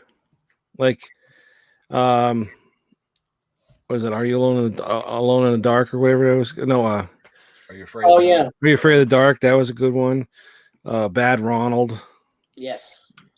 That's all I could pull out of my head right now. But so yeah, maybe they're good. We'll see. I give everything a chance to watch it. Absolutely. Did that sound right? I'll give everything a chance and watch it. I know what you meant. Dan. I actually like the artwork, and I think they're going for that kind of generic look because it's kind of, the TV movies being more generic than a theatrical film or something. And I like how it says the police standing by when you open the box. I think that's pretty cool. The cast are great, like you said, Elijah Wood, you got Dennis Quaid in that one too. You got Tom Skerritt in a couple of them. I'm pretty excited for him. I don't know anything about him. I might have seen him on TV as a kid or something and just not knowing what it was or the name of it, but I'm pretty hyped for it. Excellent. Aaron, I know this is a good one for you. It is. I like being the oldest guy here. I've seen most of these films on TV when they originally came out. I actually like the artwork. I was iffy on the box art initially. We spoke about it actually when it got announced. And my better half loved the art right away. So when I saw the individual slipcases, I really liked them individually. And what I actually really like is the back part of it with the kind of like the broken screen with the names coming out of it. And when you kind of lift it up and you get the please stand by. I really dig that. Now these, I think they played it safe for the first three. These are actually three good television films. I've seen all these. The 70s one is definitely the darkest and more exploitive, and that's because the 70s era of television films, they were definitely a darker, more exploitive type of film. You got a lot of these, like Darby Teenage Hitchhiker, a lot of these like Kolchak Night Stalker, Gargoyles, all that type of stuff. Mm-hmm. So this is definitely a dark one. Now this one is not a slashery film. It's actually kind of a stalker rape type of film. Now the second one's really fun, kind of a TV Jalowitz style film with Tom Skerritt, Sharon Stone in this one right there. And the third one is actually did the I Know What You Did Last Summer before I Know What You Did Last Summer did it. So when you say the Elijah Wood one and you see the fisherman with the hook, that is pre I Know What You Did Last Summer. So some people are like, oh, they must have ripped it off. No, this came out way before I Know What You Did Last Summer did. And if even in the book I Know What You Did didn't have anything to do with the film. So it's I'm excited. Now, buy this, guys, because you know what? There's a lot of really great TV movies. If these three aren't your favorite, the next volume can be your favorite. So vote with your dollars. Get more TV movies out there because I really think it's a genre, much like the sexploitation, Night Eyes, that style film, that we don't see enough of. Yeah, absolutely. Well said. I mean, that is how the companies know if we like it or not, if people buy it. So absolutely. If you want more TV movies, support the box. Ethan, what do you think? Yeah, I completely agree with Aaron on the box art. Like, wasn't a huge fan when they first announced it, but then it grew on me. And really my only problem with it is Elijah Wood's face on the front of it. I think it's too big. I love the back art to it stuff, and I love just their box sets, but I haven't seen too many TV movies, too many TV like thrillers. But this whole box set gives me the vibes of John Carpenter's. What's the movie? It's like Someone's Been Watching Me. Somebody's Watching Yeah. You. One of his early TV movies. I love that movie. I think it's great. And this whole box set gives me that vibe, and it looks great to me. Yeah. And the trailer's really good for it. Like the theme and the trailer and stuff looks great. Yeah, you know, I'm harsh on the artwork because like Tony says, it feels like something like we just did. You know, we just kind of did this together, you know, last minute. This is about as good as I could probably draw Elijah Wood's face. So I'm not gonna ding the movie or I should say the box set for the artwork. Obviously the movies should speak for themselves. Not like 100%. I mean, I kind of like the style of it, but at the same time, I don't. It's one of those weird things. So absolutely, I haven't seen any of these, but absolutely, it is the films that will that will make or break this set. And while I feel like they could have picked better movies, and I'm not sure why they went with these specifically. I hope it does lead to more. Was that? I think they were safe. I think these were safe. Like kind of like they're gonna attract. There's enough stars in these, for instance, that they're gonna attract attention from people that may have not bought a television movie box set. Like the fact that there's an Elijah Wood, the fact that there's a Sharon Stone and a Dennis Quaid. I think that's why. I think some of the other ones, some stuff that we like a bit more, are great TV films, great horror films. But a lot of people know who Sharon Stone is, and they may not know who Kim Darby from Are You Afraid the Dark is. But right. I think it was a safe bet for a first set. Seeing it from that perspective, that makes a lot of sense. Yeah, release it with the big names. You know, I would have loved A Cold Night's Death, but I guess Eli Wallach doesn't sell a lot of box sets. Sure. Maybe next time.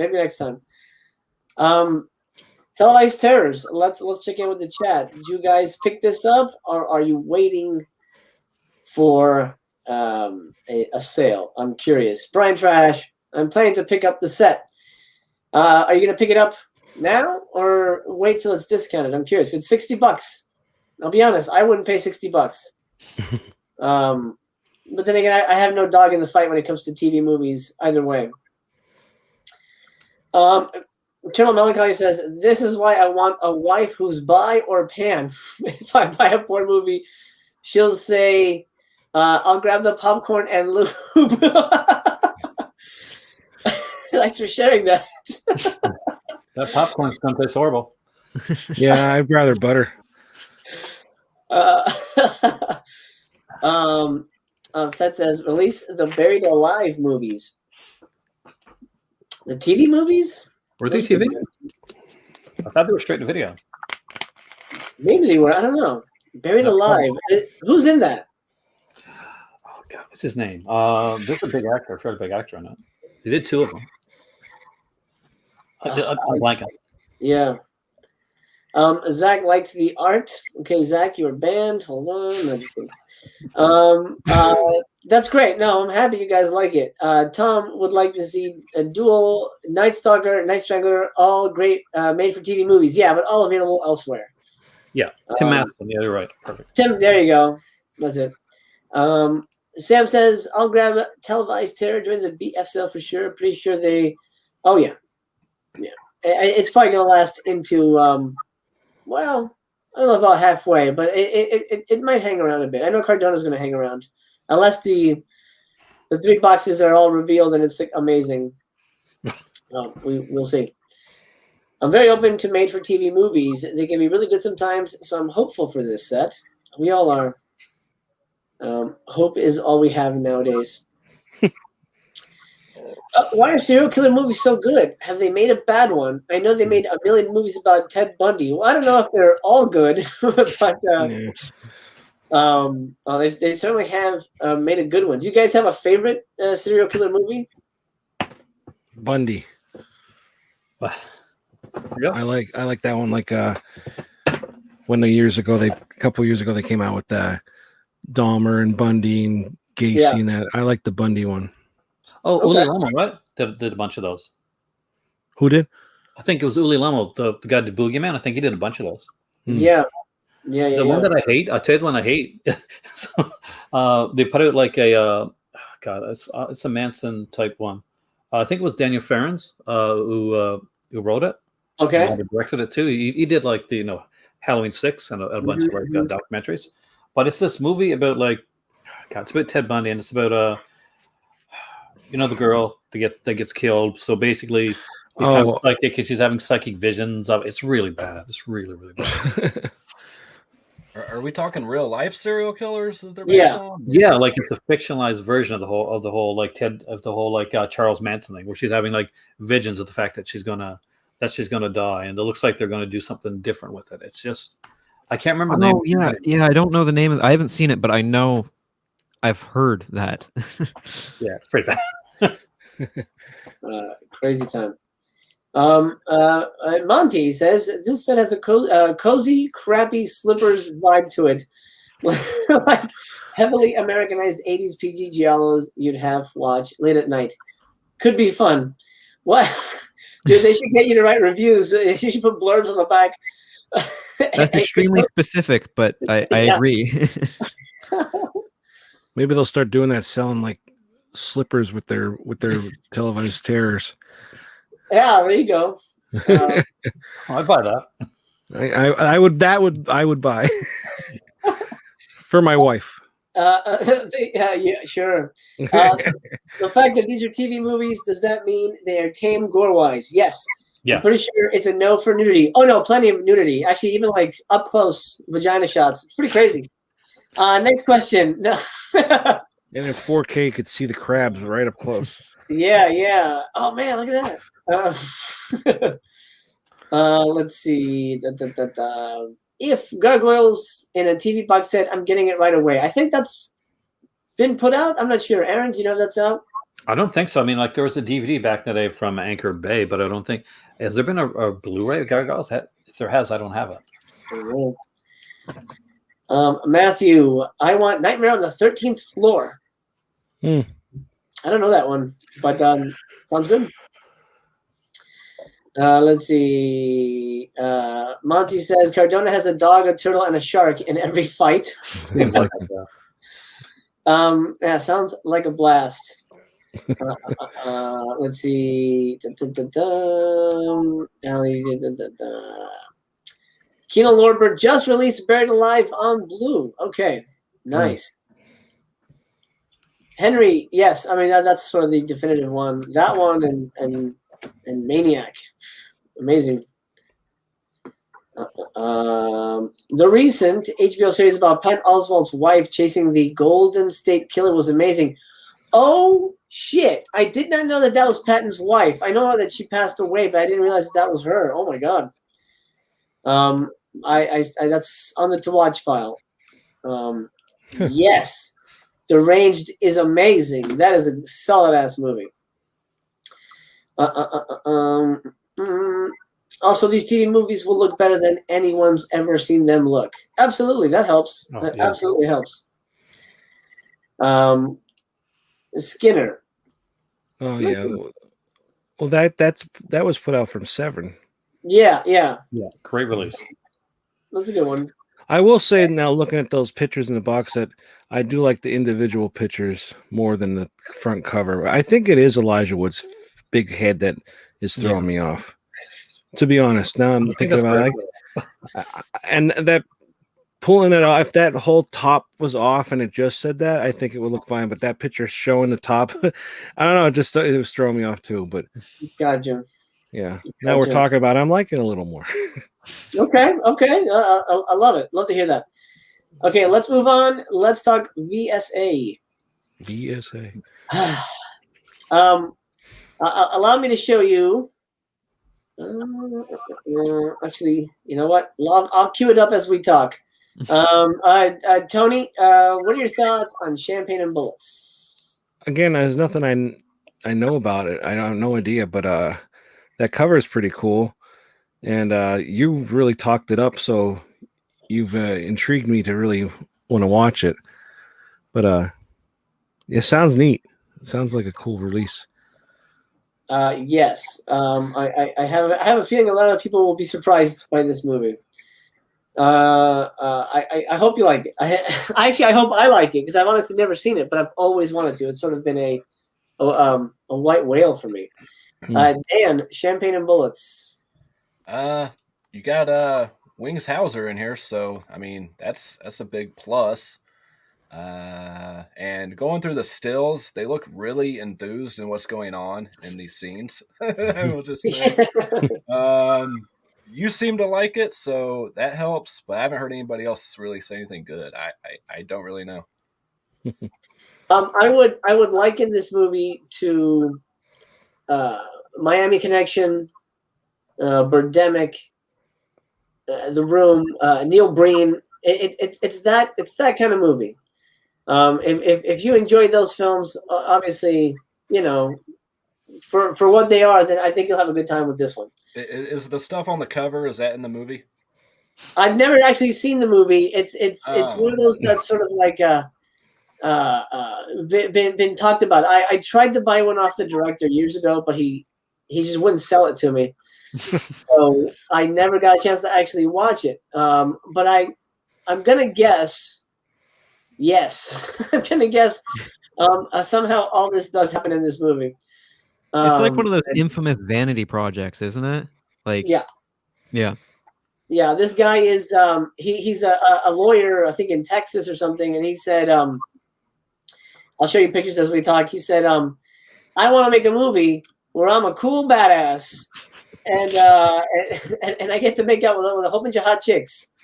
And so he made this movie, and this is him in one of the great sequences where he sings a honky tonk song.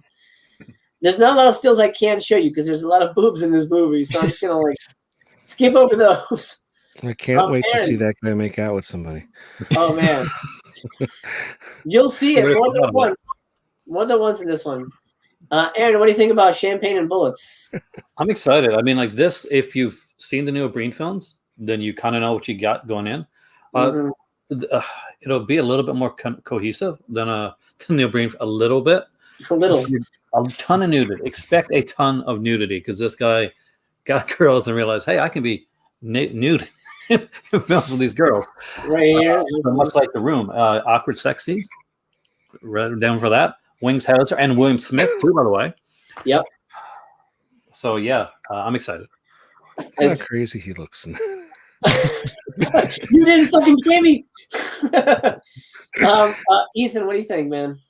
Yeah, I'm excited for this one now. Like most titles they announce, I don't know what they are until I start looking them up. But I know that Red Letter Media had it on Best of the Worst. And like, I'm sure I've seen the episode a long time ago. I don't remember specifically, but I'm sure I've seen it.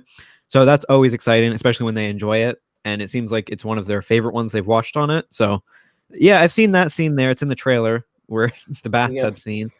Yeah. But yeah, it looks great. I'm sure it's going to be awesome. And didn't they get like a commentary with the actual director? Yes, they did.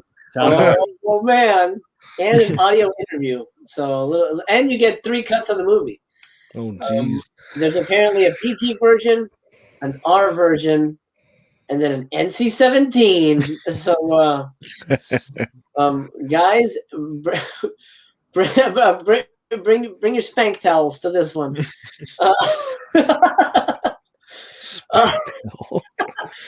Oh, is it just me? Oh, weird.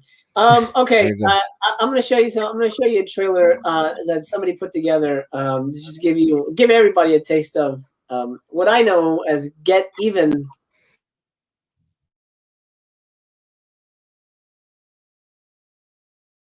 What's your problem, Normad? You almost got Huck killed. So what? You know, if that guy dies, we're doing the whole world a favor. Ah!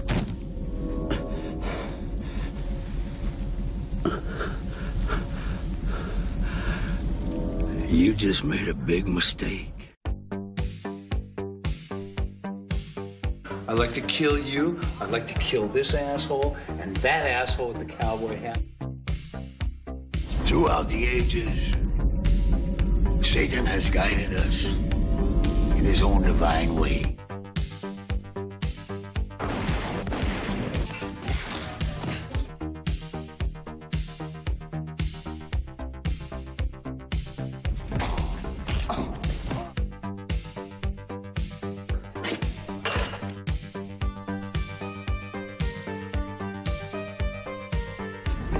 Hey, what are you doing, man? Hey, go!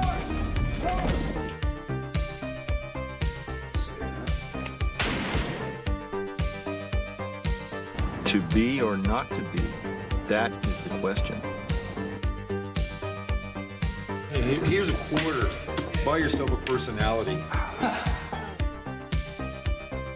We love you, Satan.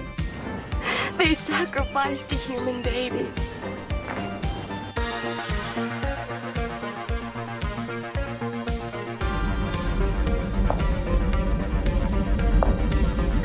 It's me again.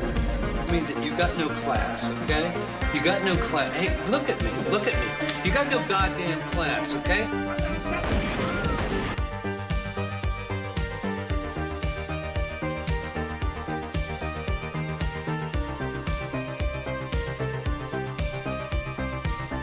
He's the one who murdered the baby. What? Really?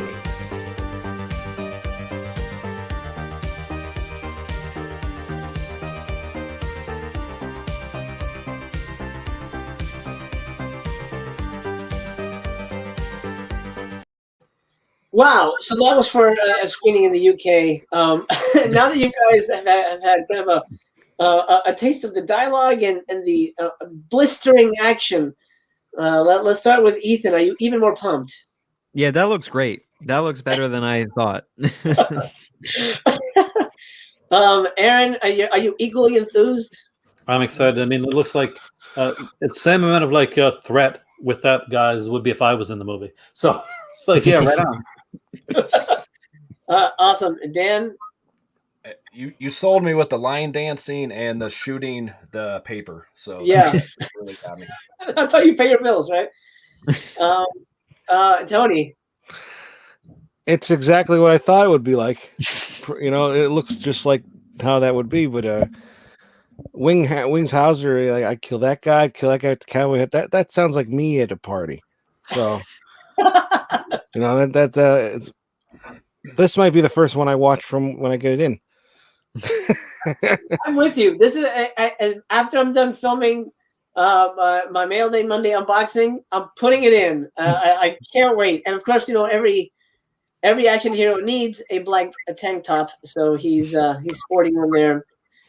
He and Neil Breen apparently trade tank tops.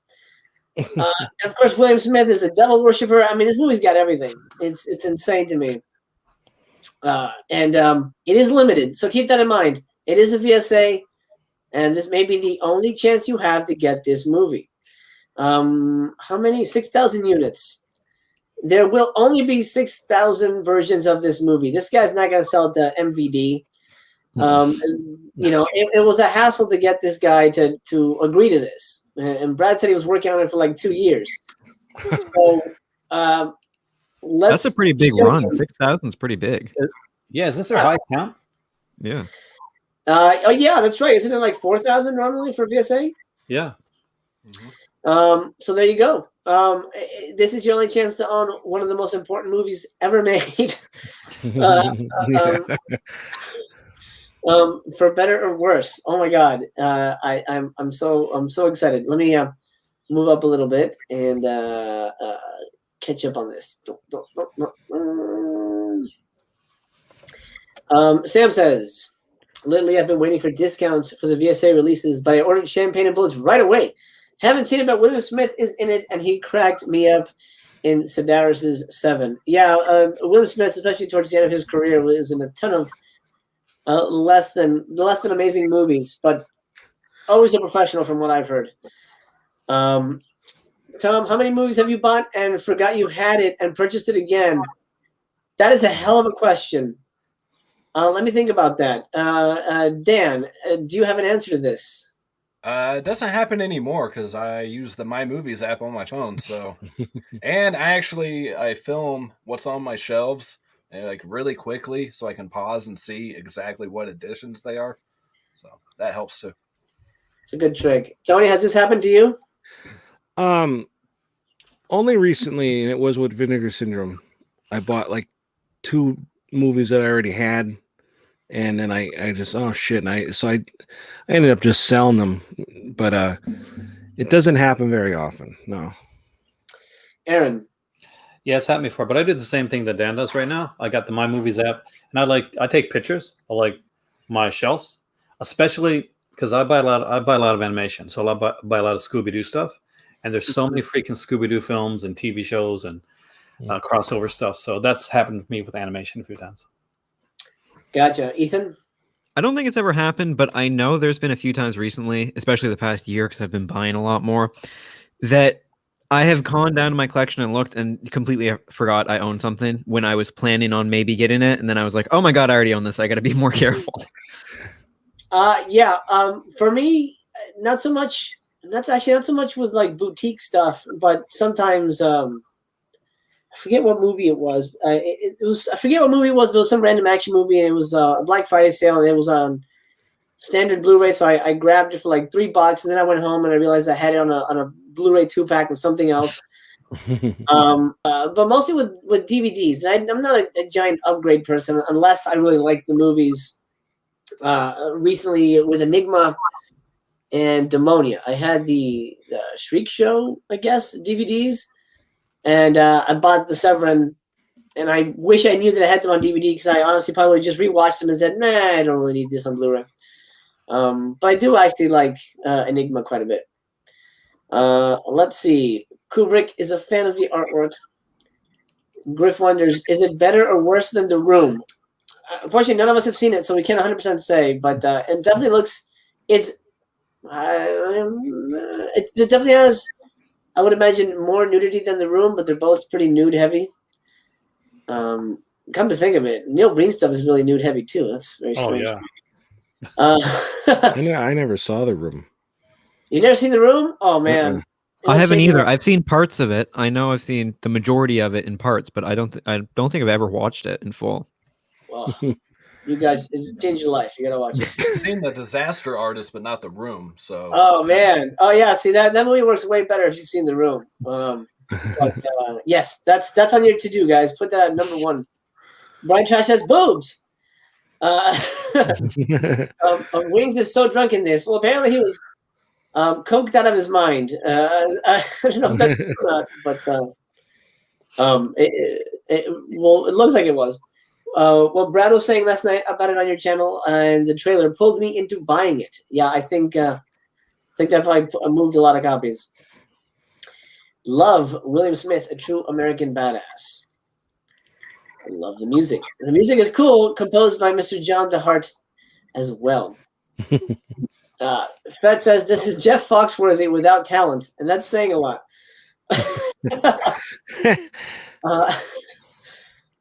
Super G, that looks bad. Yeah, that's kind of the point. That's kind of the point, my friend. This movie looks like crap. If I was an actor in it, I would be thinking, this movie is crap. Won't help my career nor make a dime, but at least I'll make out with a hot girl. Well, the only guy making out with a hot girl was the producer, director, writer, and casting director. Yeah, her. I want her in my movie. I don't have the clip, but on YouTube, if you look up "Get Even Shimmy Slide," you get to see his music video where he's doing his honky tonk song. It's quite amazing. Is his first name really Wings? I don't know. Does anybody know? I have no idea. Yes, I'm going to say it is. Brian says, I buy doubles all the time, always stoned. Yeah, never shop Vinegar Syndrome sales stoned. You never know what you'll end up with. Or drunk. I ended up buying pajamas. I wasn't drunk and I got pajamas. As one of my creative idols says, Salvador Dali, they asked him once, they're like at a party, and he's like, "Man, you must do like a lot of drugs, dude, because you're so out there." And he turns to the person and he says, "I am drugs." Oh, what a badass! Oh yeah, I love that shit. He said, "Need drugs?" He's fucking crazy. I love that. I don't have space to double dip. If I upgrade, I'll sell my old one. It's very smart. That's probably the way to do it. Mike Well says, I ended up getting Dracula Sucks Off. Oh, I was going to read that differently.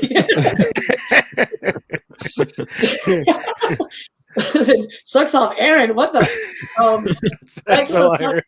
Off of Aaron's recommendations and serve 2 after watching your interview, and also champagne and bullets. And actually, let's talk about Dracula Sucks. Aaron, I know you love that movie. Tell us about it. I saw that as a youth when I probably wasn't supposed to. I went to my local video shop because video shops were a thing back in the day when dinosaurs were around. And I got this movie. It wasn't called Dracula Sucks, I don't think. It was called something else. But they rented it to me, and I thought it was a vampire film. They thought it was a vampire film. I got it home. Luckily, I was home by myself, and I turned it on, and I'm like, I'm happy. I actually ended up keeping it for 2 extra days. But yeah, it's the best movie we've ever seen. Oh man. That's awesome. Well, there you go. There's a recommend if you guys are looking for a Dracula pornographic film. Yeah, I feel like I should get it now. It's only $13 Canadian dollars on sale. It's cool, and there's like 2 versions of the film on there too, by the way. I'll add that for now. Going back to the previous comment, Wing's name is actually Gerald Dwight. Oh, that's why he changed it. So Wings is way cooler. Yeah. Okay, I'm changing my name to Fire Fist Jones. I think that's Fire Fist. I think that'll fit. Okay, let's talk the next VSA. Alley Cat. Now I'm going to start with Aaron here because I know this is a personal favorite. Sell us on Alley Cat, pal. Yeah, well, my mom had at a store, and we bought a bunch of like VHS. Now the only problem was that all the VHS that we bought, they were the original tapes, but the guy had taken them and had taken all the cases and had put them in like, those VHS things we put them in, and there are like 20 or 30 of them. So he took all the cases and put them downstairs in his basement and it flooded. So when we bought them, we had all these films with titles and no idea what they were, unless it was really obvious, like Terminator or something like that. So it was my job to watch every film that came in and write the description for it before it got put into the store. Alley Cat, Lords of Discipline, Betsy, Harold Russell's The Betsy, and Pets were ones that I remember. Pets and Alley Cat were ones that stood out. Now, she is not a great actress by any stretch of the imagination. You see that just by watching the trailer. But the action is pretty good. It goes in a few different directions than you normally think it's going to go, as opposed to just a revenge thing that goes there. It's swerve. You've seen it. It swerves a bit in where it goes. Yeah. And I like it. I dug it. I thought she was really cute. I think that's actually a really good part of it. And she's not bad when it comes to the martial arts portion of it either. So that was kind of interesting. But it was just one of those that I guess it got me at the right time. And I watched it over and over again. I had a crush on her too. That did help out. But I think it's a fun one. It's an action film. It's an action revenge film. The guys, are pretty good when it comes to this, especially compared to some stuff that's come out. It's actually not a bad film. Excellent. Quick aside: I've been on this highway. This is the 101 right here. I've been on both sides. Yay! I'm in a movie. Okay, Dan, Alley Cat, are you familiar with it? Are you excited? I am not familiar with it. It sounds good from what Aaron was just saying, and the backside art looks absolutely incredible. She's pretty good looking, so that's a good selling point. It looks definitely like it'd be up my alley as far as, the film itself being enough action and everything like that with your typical bad acting, which we're kind of used to with the older martial arts films, so it's not anything to really take away from it. Yeah. Well, I'll say my piece towards the end. Tony.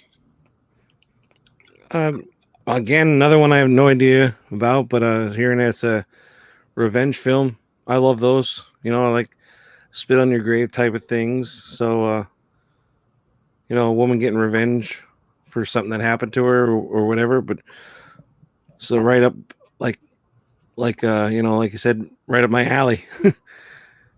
Cat. Ethan. Yeah, again, I don't know about it either, but from what Aaron said, sounds good. And like Dan said, I like the back art a lot, And yeah, I'm sure it's good. My thoughts on it, it might look better cleaned up, but it doesn't have the teeth of I Spit on Your Grave or Savage Streets or even the Angel movies. It's pretty, and I'm gonna be blunt, it's pretty mediocre. There's not a lot of action, and like Aaron was sort of hinting at, the middle of the movie takes a weird like courtroom turn that I feel veers the story in a weird direction, and we forget what the movie's about for the middle, nearly 40 minutes of the movie. It's not really a revenge movie in the strictest sense. Is that a movie? No, I like show that. Okay, and this is from sort of the finale, which is fine, but she's no Cynthia Rothrock when it comes to the fighting. It's an okay movie, but to me, it's pretty weak sauce overall. And what do you guys think about this artwork? I don't know why. At first, I thought this was an animated movie because they went with a very comic booky approach to it. Aaron, are you liking the comic book approach? Yeah, actually, I really am on this one, and they do it on the other one as well. Both me and my better half, we really got into this in the kind of comic book artwork aspect of it. Mm-hmm. And the other part looks fantastic. I would love to see the original art because I'm used to seeing this one. Because I did, after a while, go out. I liked it more than you did. I like the twist actually, and where it goes. But I actually bought a copy of it a long time ago. I don't have it anymore on VHS, and it has her, and she's in the foreground. She looks kind of cute. There's the alley sort of in the background, which I kind of wish they could have found a way to get. Maybe they will on the inside of it. Maybe they'll find a way to get that in there because I think it is if you know the film, it's the art that you know. Though I do love this art. It was actually when I looked up the poster, I'm like, oh yeah, I've seen that movie. Okay, now I know what they're talking about. Are you guys? Does anybody have any thoughts about the kind of comic booky cover here? Everybody happy? Yeah, I like it. It looks different than what they are usually doing, so Yeah, I think I think it's unique enough, and it'll sell. Does this have 6,000 as well? Oh, 5,000 for this one. I guess they knew. Champagne and Bullets is going to be the one. And I asked that to Brad last night. I'm like, is there one that you regret? Was a VSA because it would have been a constant seller. And he wouldn't name names, but he did say yes. So I'm curious. Remind me again what they determine what is a VSA and what's a standard slipcase. It's so funny because I asked him that, and he still didn't give a clear answer. I feel like he was just like, it's just whatever. It's almost like they couldn't. Even they can't define it. It's just kind of I guess ultimately he did say, and I think Aaron brought this up on one of his streams, if I remember correctly, Aaron, where you said most likely it's because they know they probably can't sell too many, so they limit it just to get it out the door. I think the real big I know what I always thought it was I know not everyone's is a straight to video one now, so that's obviously not what is. That's what we initially thought it was, but I think it's movies that probably went to a video store, maybe got looked over. So as an archive, it's a film that you bought the newer film or you bought the film with a big name, and there's this other film beside it that you passed on, and that's what every one of these has been so far. It's been these movies that you've either seen at a video store or a poster of, but you probably passed on it back in the day. Gotcha. That's what I see. These were the wild eye releases of the 70s and 80s. Exactly. Oh God. Good way to put it there. Brian Trash says, Fire Fist Jones, I like your new name. Is this going to be your porn name? No, my porn name is Baby Yoda. Don't ask. Let's see. Sam says it's a VSA. I'll have to get it eventually. My brain can't resist hand-numbered stuff. And they know that. Yep. They're using psychology on you. Psycho says, I don't mind Alley Cat. It was a little tepid when I wanted it to be more hardcore. Yeah, exactly. Yeah, that's true. Somebody asked me what I thought, and I said, it feels like a woke, lamer version of Death Wish. And by woke, you're going to have to watch the movie because every dude is a rapist. every dude sucks, and it's like, But so is Death Wish. So is Death Wish. Yeah, like that's to true. be fair, every revenge film is that because that's that you want those guys to be. You want them to get everybody, Right. and they're not the guy. It's interesting. I don't know if you guys have seen Miss 45, the Abel Ferrara movie. That's a good movie. That's I watched it the other day. I've been watching Abel Ferrara shit, and it's interesting because it starts out as that, and then slowly she starts just killing more people that are like, you're like, are they actually bad? Like, are they actually like deserve this? And I thought it was interesting to spin on it. Anyway. Yeah. No, that's a solid movie, and I honestly would not have even thought of that if the movie was satisfying. But I just started thinking, oh, yeah, there's something about this that doesn't work. But you're absolutely right. That is sort of part for the course for those kind of movies. It's not a bad movie. No, it's no Dungeon of Death, Dr. Jekyll's Dungeon of Shit. Hey, I like that one. No, you didn't. Oh my god. I did. I did too. Yeah, I like the whole Hellrider. Better than Hellrider.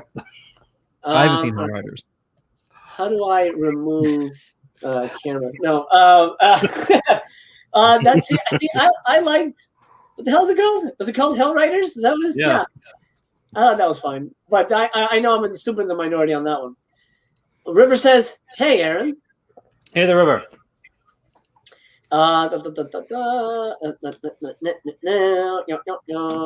Griff says, "I actually really like the comic book style of the case. I'm not getting the movie, but the case looks sweet."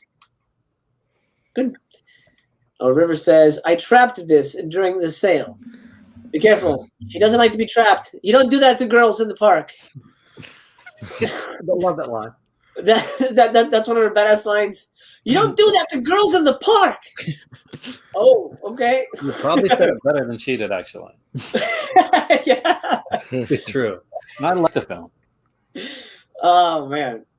Let's see, Brian. I have to get it because I have all the VSA titles. You have to. If you're a VSA guy, yeah, you're kind of in. There are worse VSAs. Let's be honest. There really are. Oh yeah, absolutely. Same with Sam here. Feels obligated.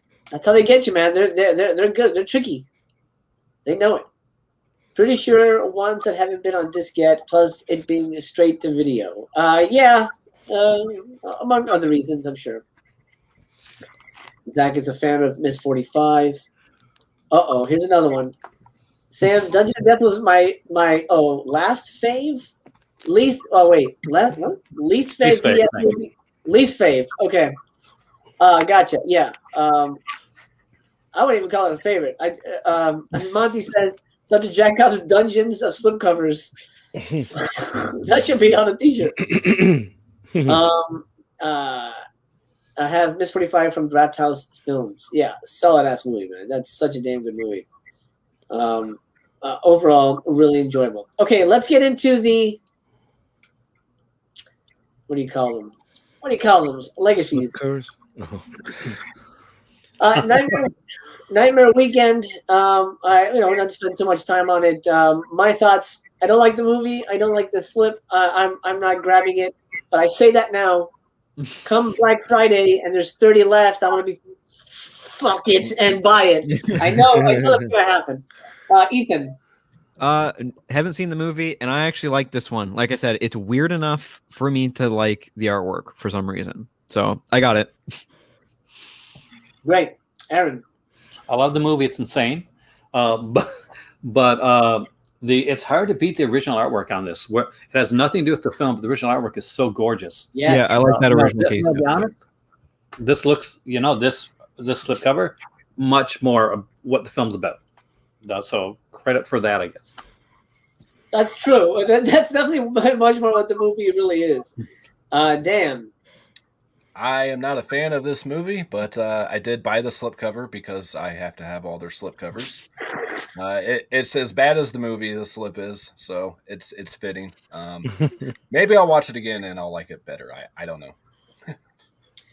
One of the strangest plots in horror movie history ever. She's gorgeous, but my God, what a strange plot! It feels like it was written by 8 different people, and they didn't coordinate with each other about what was going on.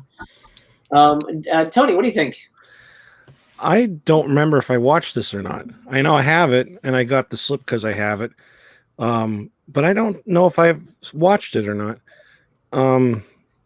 Not a fan of the slipcover. I think it's not that great, but I had to have it because I have the movie. I'm glad they're coming. Excuse me. I'm glad they're coming out with slipcovers. I couldn't hold that one in. I'm glad they're coming out with other slipcovers, but like we said in the beginning of the show, why this one? Yeah, with this sale, to sell it. Do it later when it's like now we can do Nightmare Weekend. We got all the good ones out of the way. Yeah, I'm right there with you. I'm not sure why this was chosen, but it's here now, and I'm with you, Aaron. This is just gorgeous. Yeah, that cover's great. Yeah, it has nothing to do with the movie, but I wish they had incorporated this into the slip. I would have snatched it up if it looked like this, to be honest. So maybe it is just about the artwork. I don't know. And he usually does good artwork, man. That Earl Kessler. Yeah. Even the reversed artwork on here is better than that slipcover. Oh, really? Show us. What does it look like? Yeah, it's really nice, actually.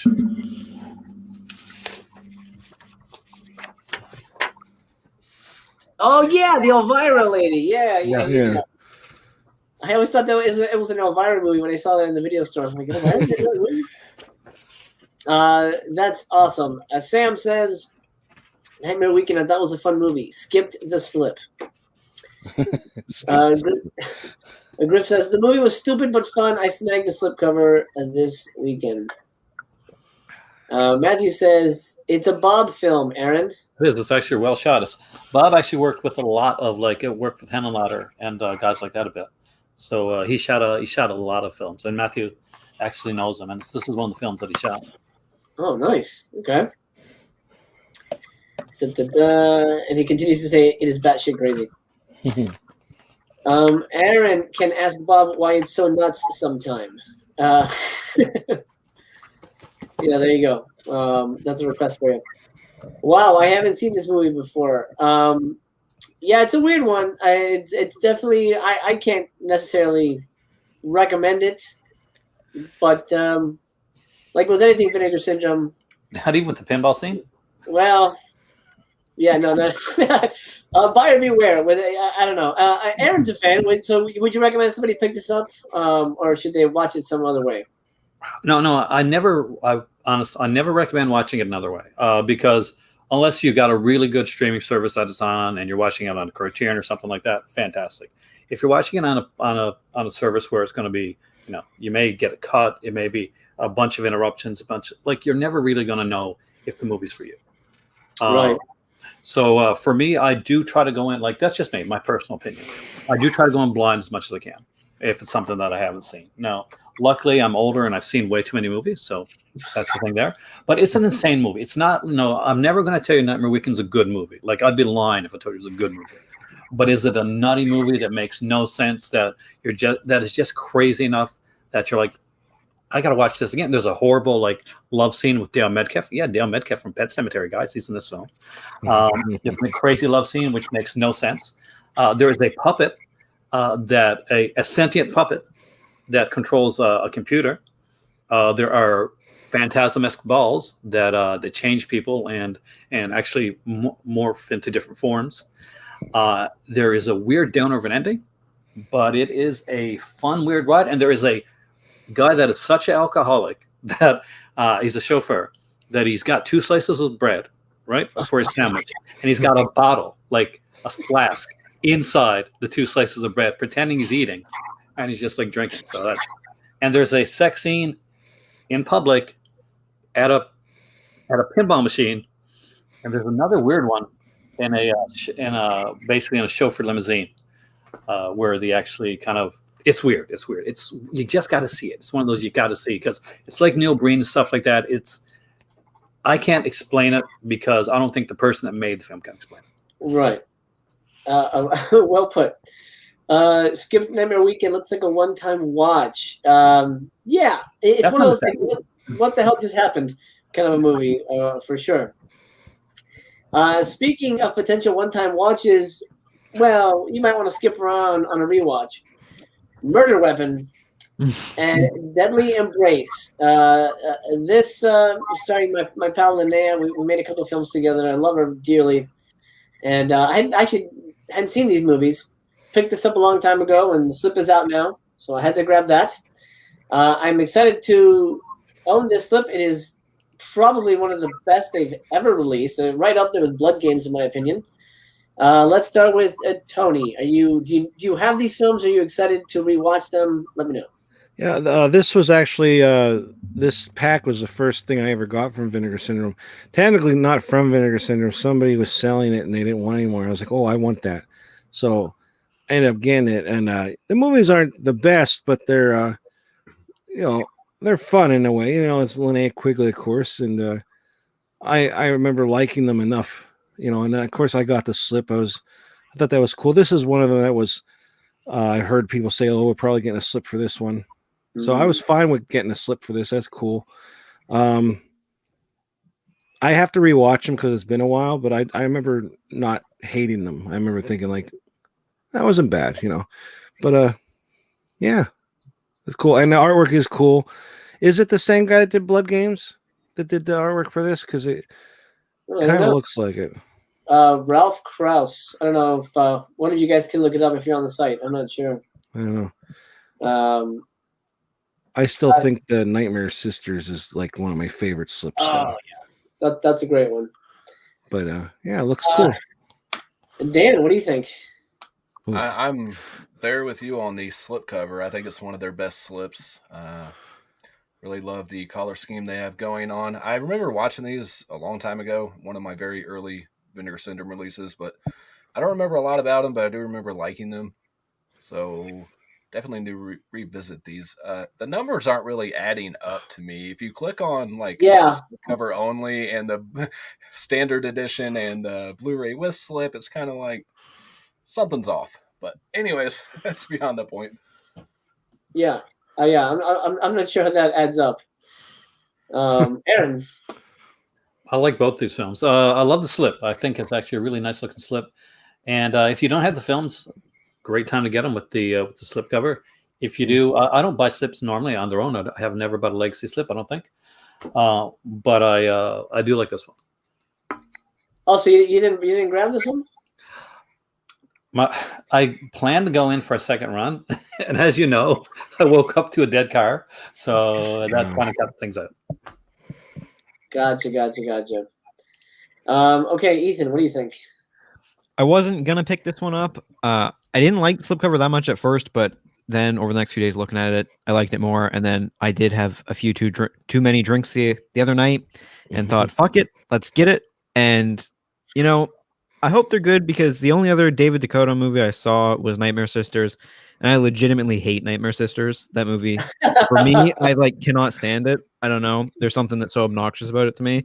But I do like Linnea Quigley, and I like the slipcover. So hopefully they're good. And if they're not, then now I'll know that David Dakota is just I'm done.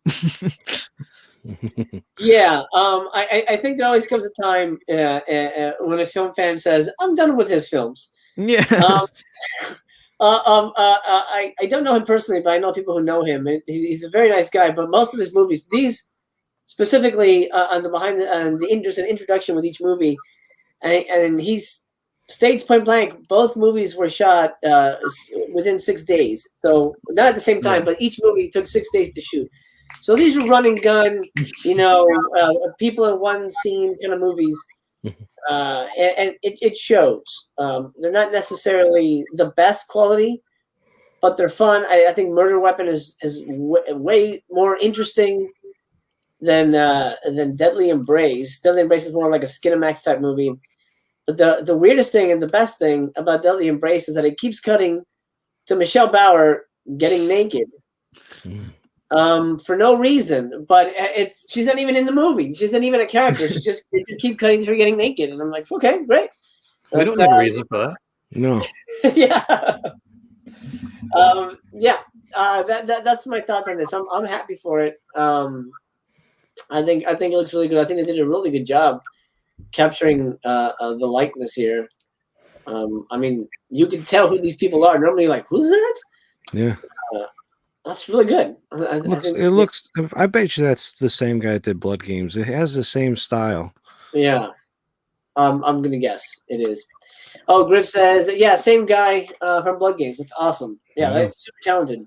That slipcover sold out too. Yep. And this one is almost gonna be gone this weekend. We got one more day. Who knows if it'll hold out? I liked Murder Weapon quite a bit. Dakota rules. My enjoyment may have come from being stoned out of my mind. I remember having trouble hearing most of the dialogue for the first half of the film. Yeah, the dialogue is. Yeah, I had to turn on subtitles. I know what you mean. The mix is bad. Because I just saw these recently to prepare for this. The mix is bad. The music is too loud on the movies. That's what it was. But titties and kills. That's that's nothing to sneeze at. Speaking of sneezing, that's a terrible segue to talk about sugar cookies. Ethan, are you excited for sugar cookies? Did you grab this? Let me know what you think. Yeah, I did grab it. I have the slipcover, and I know nothing about the movie, but I watched one of your streams the other day where you mentioned it, and it has Lynn Laurie in it, who I love from Shivers, and she's super good looking. So, Yeah. Excellent. Aaron. I love the slipcover too. I think it's classy. As far as the slipcovers go, it's definitely got a nice look to it. And if you like Lynn Laurie, Ethan, you're going to get a lot of her in here. Okay, do well too. And Mary Warnock, very, very good in this film. Actually, I really like this film. Awesome. Dan. I did not have this film in the collection, so I went ahead and grabbed it with the slip. It's got Lloyd Kaufman involved with it, and kind of a plain slip, but you guys are saying it's kind of fitting for the movie, so that would make sense. Yeah, I mean, I haven't personally seen this movie, but I've worked with Lynn a couple times. She's such a sweet lady, and I love this era of her films, so I had to grab it. And I'm definitely hoping for the best. I do like the slip. I feel it's very. I think, like Aaron said, it's very classy. Tony, what do you think about this? Yeah, I grabbed the slipcover as well. I got the movie not too long ago. After Lloyd Kaufman was on Joe Bob talking about the movie, I was like, oh, that's on Vinegar Syndrome. Okay, so that's when I picked it up, but I have yet to watch the movie. But I don't know why I haven't watched. I mean, having to review a lot of stuff takes away from my time to watch what I want to watch. But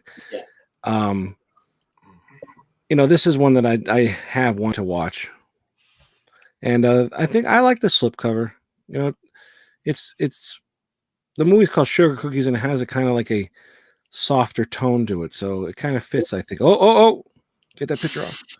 Oh! There you go. Go to that one. There you go. Bloody heart piece. Blood, yeah. Oh yeah. I like this. I like the slipcover. It's nice. That's awesome. Yeah, I was wondering because this was one of the rumored ones. I was thinking they'd do something with the tears for the slipcover, but they didn't go in that direction. I grabbed this. I do also really enjoy it. I think it's really neat. It definitely feels very much of its period. I don't know if that's like an oil stain or if that's part of the design. I'm not sure, but I'm in. Did anybody in the chat grab sugar cookies? Because it's still in stock, so it looks like it's not going to be one that's going to move real fast.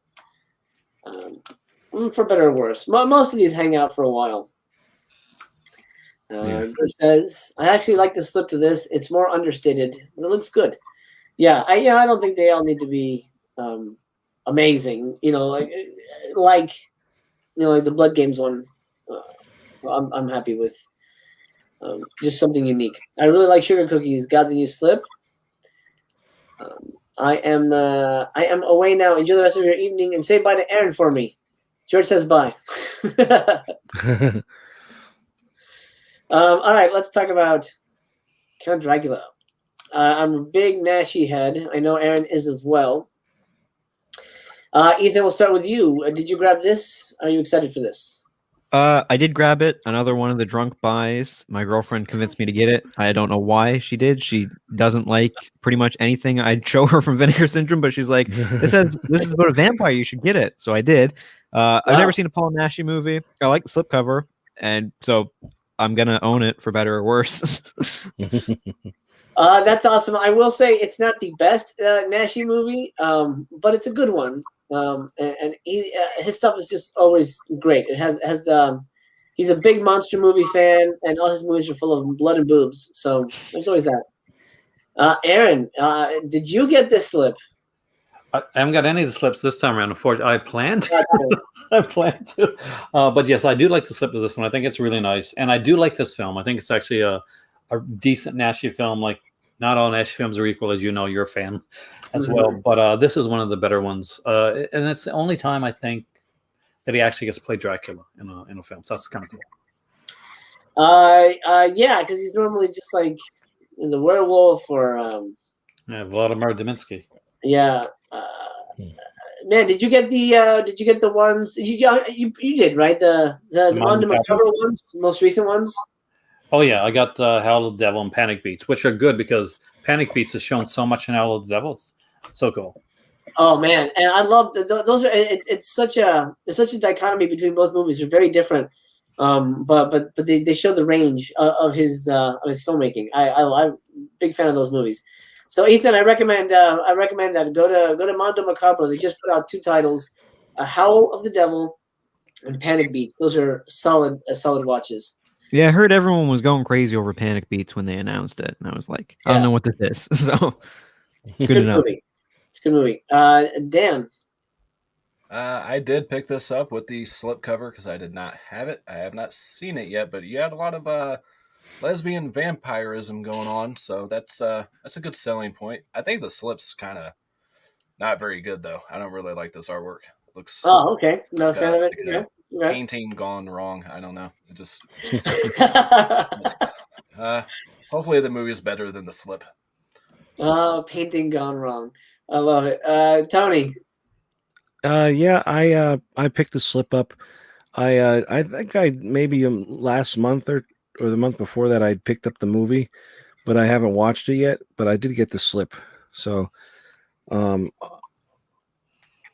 thought it was a porn at first. Or is that the other one? Dracula sucks. Sucks off Aaron. Yeah. yeah, but I picked it up. Sounds interesting. And I have heard about that Panic Beats. I think that's on my cart in Amazon, but I haven't pulled the trigger on them yet. Oh man, that one's really great. I recommend that one. Yeah, this is the original. This is the case. These are good movies, man. Overall, I think he makes out. What I really love about him is that he's prolific, and you can tell he really fucking loves monster movies, specifically Universal monsters. Also, he's a big perv and he loves boobs. So there's boobs in every movie, So what's not to love? Paul Naschy's filmmaking. He's a genius. Here's the painting gone wrong. I think his head's too big for that picture, but I do like the second image with the bats on the back. I like that. Yeah. Lots of big heads this time around. Yeah. Who did this one? Richard Hillard. Oh, that's yeah. He's the one who did the Galindo movies, right? Yeah, I think so. They look similar anyway. What they should put out, and what I really want to see put out, because I saw it a couple years back. There's a documentary on Paul Naschy, and it's called "The Man Who Saw Frankenstein Cry." And Paul Naschy has one of the most fascinating lives that you can ever imagine. Like, no word of a lie. Like, he lived through war, through like insane errors. He was a wrestler at one point. Just trust me. If you can ever see the documentary "The Man Who Saw Frankenstein Cry," it's one of the best documentaries I've ever seen on any actor. Oh man, okay, I'll look into that. Sam says Naschy had to get it. The film itself was pretty good in my opinion. Griff says never seen a Naschy. Hot damn, get some Mondo releases. Yes, absolutely. The Naschy collection on Shout Factory, a good introduction to his films. Yeah, that's how he sort of became more mainstream when Scream Factory released those. I'm honored enough to say I met him in person at a convention, and one of the rare appearances he ever made in the States. And there's a whole bunch of people in line, and I go up and I give him my name, and my name is in Spanish, and he looks up at me like, "Huh?" Because he's expecting all these American names. And then I shook his hand, and I talked to him in Spanish, and it was nice. It was a really nice connection. And then like that weekend, they were showing all his movies, and I forget what movie because he makes like 800 werewolf movies. But I'm gonna say I was honored enough to watch one of them in a theater with Paul Naschy. He was actually sitting right behind me, man. It was insane. Nice. That made me a fan for life for sure. Brian says, I'm going to pick up all the slips. Addicted to the slips. They're going to have to come up with something. When all the legacy slips are gone, they're going to have to come up with some other gimmick. I don't know. We'll see. I'm going to start checking out Naschy. Ordered this and planning to pre-order The Frenchman's Garden. All right. That's the new one. Yeah. Pre-order sometime in June, I think. Oh, that reminds me. I'll get to it in a minute. I picked this up with the slip. Naschy is God tier sleaze and cheese. God tier indeed. Indeed. Brian says, I've been trying to get Panic Beats Red Case Edition on eBay. Missed out on buying it. You know, I didn't get the red case for that one. I got the red case for How the Devil. And it's nice. And I like the booklet. But I don't know that I'm going to keep doing that. I could probably save a good 10, maybe more dollars if I just wait for Amazon. Question to my guests. Are you guys collecting Cauldron films? We're going to go off topic for a minute. Ethan, Cauldron films, do you know them? Yeah, I have the first two. I reviewed them back when they first came out, and I really loved American Rickshaw. And the other one was Abracadabra. I already sold it because it went out of print, and it was nice to get my money back for it because I wasn't a huge fan of it. But I missed out on the next ones. I just couldn't justify it to myself. And I'm excited to see what they're putting out next because I heard it's like early 2000s, a couple early 2000s movies or something like that. Yeah, that's what I want to talk about. Aaron, are you familiar with Cauldron films? Not yet. I haven't picked anything up. I love American Rickshaw, but I don't own it, so that's the one I want to get. Tony? They're in my cart. I just haven't pulled the trigger because I don't know anything about them. Again, so. But yeah. Gotcha. And Dan, do you know them? Have them? Yes, I have all they've released and plan on getting the next two. Yeah, American Rickshaw is great. Probably my favorite one so far. My favorite one was The Black Cat. Crimes of the Black Cat. I thought that was phenomenal. I heard that one was good. It was good. I mean, I'm coming from like a writer perspective, and script-wise, like that, this shit is solid. I mean, the writing is really tight. The surprises make sense. The ending is really vicious. I like that one. Beside the point, the question is, they've announced that the next wave is early 2000s movies, and I'm not excited about that. I'm not excited about that. Ethan, how are you feeling about early 2000s releases? I'm excited to see what they are, like, because I can't think of what they would be. I mean, hey, if they want to go and put the Blu-ray out of May, that would be amazing because nobody's done that yet. But it's probably not that.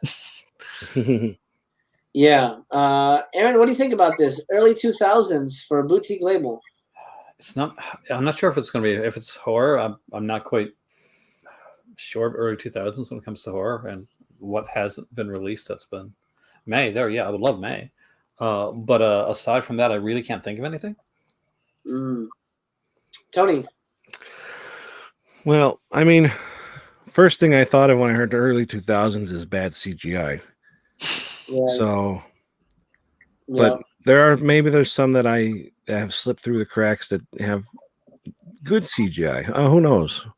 But, I mean, again, I don't know the titles, so right. Yeah, remains to be seen. Dan.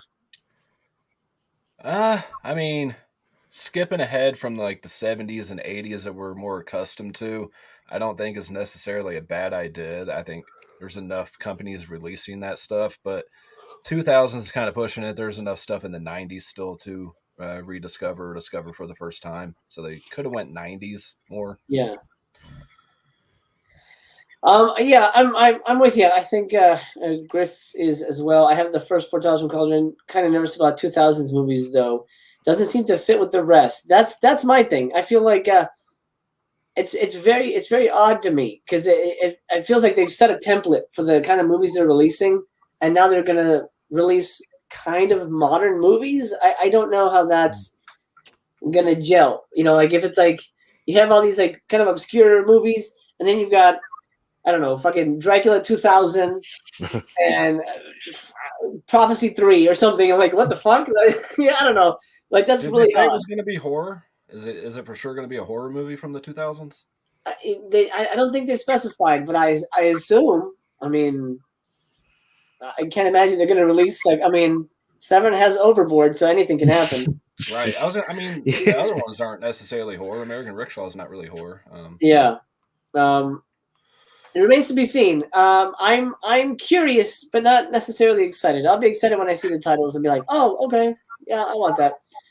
But I might be saving money on that one. Hey, maybe it's Creepshow 3. Oh God, no! I hope, yeah, in 4K and box code and everything. That's gonna be great. Speaking of things that nobody really wants, the Vinegar Syndrome 3D Viewmaster. Do you guys have this? No. You do, Dan? Okay, Dan. Let's talk about it. Okay. I looked at the slide one time and it sits on the shelf. I think it's a cool collector piece. I do. If it didn't have their logo on it, you wouldn't buy it. But it's got their logo. You buy it. You set it up for display next to your canister, and you know it's a good display piece, but it's not a must. Gotcha. Yeah, when they first announced this, I was perplexed because I'm not exactly sure if the Vinegar Syndrome crowd was the crowd for a children's toy. You know, you want to see be done and playing with it in like a minute. But here it is. It's back in stock. Is this something that the rest of you are interested in getting, or are you probably going to pass overall? Ethan? I'm going to pass. Like, if it was a little cheaper, maybe. I mean, it's not that expensive or anything, but it's nothing that I'm going to use at all. Right. Aaron? I wish you would have put the Rio with it and kind of like discount the price rather than have it like $25 for this, $15 for the Reels. Now, to be like, I don't want to be a total hypocrite. We actually do have an original Viewmaster from back in the day, and we paid for it actually because we both grew up on that, you know, on the Viewmaster thing. I would buy this, but it would have to be a little bit cheaper for me, to be honest with you. Right. Tony, is this something you're going to be plunking down some money on, or is it going to sit in your cart? No, it's not even in the cart. No, I when I first heard about it, I thought, well, why? You know, it's just no interest to me. And along with this, they release a sexy one for Sex World. I don't even think there's nudity on it. So yeah, I was gonna say the stills don't even look that great. Like, if they were like hardcore stills, maybe that's a selling point.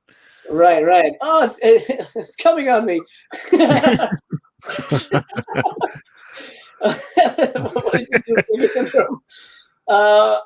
Yeah, it's very strange. Like, and there's only one. Like, if maybe it was like a 3-pack. I don't know. One? It's only one thing. One little disc. Yeah, because like the Viewmaster reels always had like 3. They always had little 3-packs. Yeah. I expect another one of these though, because we are having a 3D release in November, so we're probably doing another reel for that. Absolutely. That's definitely going to be happening for that sexy 3D, whatever it is. We'll talk about that a little bit later towards the end here. Oh, we got some. Griff says what they said. Horror subgenre. One is from Mexico. The other is from the U.S. Neither have been available in North America on home video. Oh, okay. So he's talking about the Cauldron films. Mexico. That's interesting. That one sounds cool. But I mean, an unreleased movie from the U.S. in the 2000s. I don't know about that. Unreleased. Yeah, exactly. 2 horror, one from Mexico, one from U.S. Both in a release. Okay. So we'll see. We shall see. I think June 1st or something like that. Sometime in June. Davy Jane, what point do we get a Sharknado box from anyone? Multi-headed sharks, Sharktopus. Well, I'll tell you what. I've worked with a company that did the Sharknado movies. Funny story. The first movie, they thought it was going to shut them down. They thought, holy shit, this is the worst movie we've ever made. This is it. This is trash. The director was like shambles. He's like, I don't know how to fix it. Fuck, man, it's over. This is just stupid. And then it comes out, and it becomes this massive thing, and everybody's like, oh, we knew it was going to be big. And then so now, whatever, 6 sequels later, I think they're done. I would not expect a box. They're not. They used to be physical media friendly, but there's no physical media places out there. There's no real rental houses except Redbox, and I think they've been banned from Redbox because the quality of stuff is just not good. I mean, that's what they've told me. You know, that the Redbox just doesn't like their stuff anymore. Like the same thing with Full Moon, they can't put their stuff in Redbox. Wow. So I don't know about a box set. It's not going to come from the Asylum. It would have to be somebody like Vinegar Syndrome coming to them, or but those movies weren't shot on film, so it would have to be somebody like Severin, or I don't know, some label like that who would want to do that. But I doubt. Maybe in 10 years when there's nostalgia for it. Remains to be seen. And I think we're up to 6 shark heads. I think that's where they've stopped. In the 6-headed Shark Attack franchise. Personally not interested in the Viewmaster. I bought the Orgy of the Dead Matchbox pin thing a few sales back, but lately passing on all the collectible stuff. Yeah, I haven't bought anything collectible, and I really wanted a cool shirt this year, but they haven't really. The merch just wasn't there for me. Build out. I have a Viewmaster and both slides. Nice. Look at you, Mr. Collectible. Kubrick says, I have Sex World. I'm pretty sure it's the Blu-ray. I think I only looked at the trailer so far. You're missing all the juicy parts, literally. Let's talk about the poster. This was an interesting release. Did anybody buy the poster? Okay, Dan. Big spender. I woke up in the middle of the night and saw that was pretty limited. I knew that was going to sell out. I love the artwork. I think it's absolutely beautiful. And it's going to look good up on the wall above the Vinegar Syndrome shelf next to the canister and the Viewmaster. All right. I love it. That's awesome. You know, I did love the artwork, and I almost to borrow Tony's term, pulled the trigger on it. But there's something messy about it that just didn't work for me. So I decided not to get it. It's sold out now, and if anybody wants it, it's available on eBay for $500. Oh, hold on a minute. Somebody is selling it there for $500. Well, you could have just paid $45. That's something I might have gotten had it stayed around a little longer, but it was gone like the first day or something like that, and it was just like I didn't even have time to look at it. Yes, that's why most people stock the site there right at the beginning. Of course, they hint at the fact that this is the announcement of their new theme park, but opening day is April 1st of next year, and hardy har. Yeah, they got us with that one.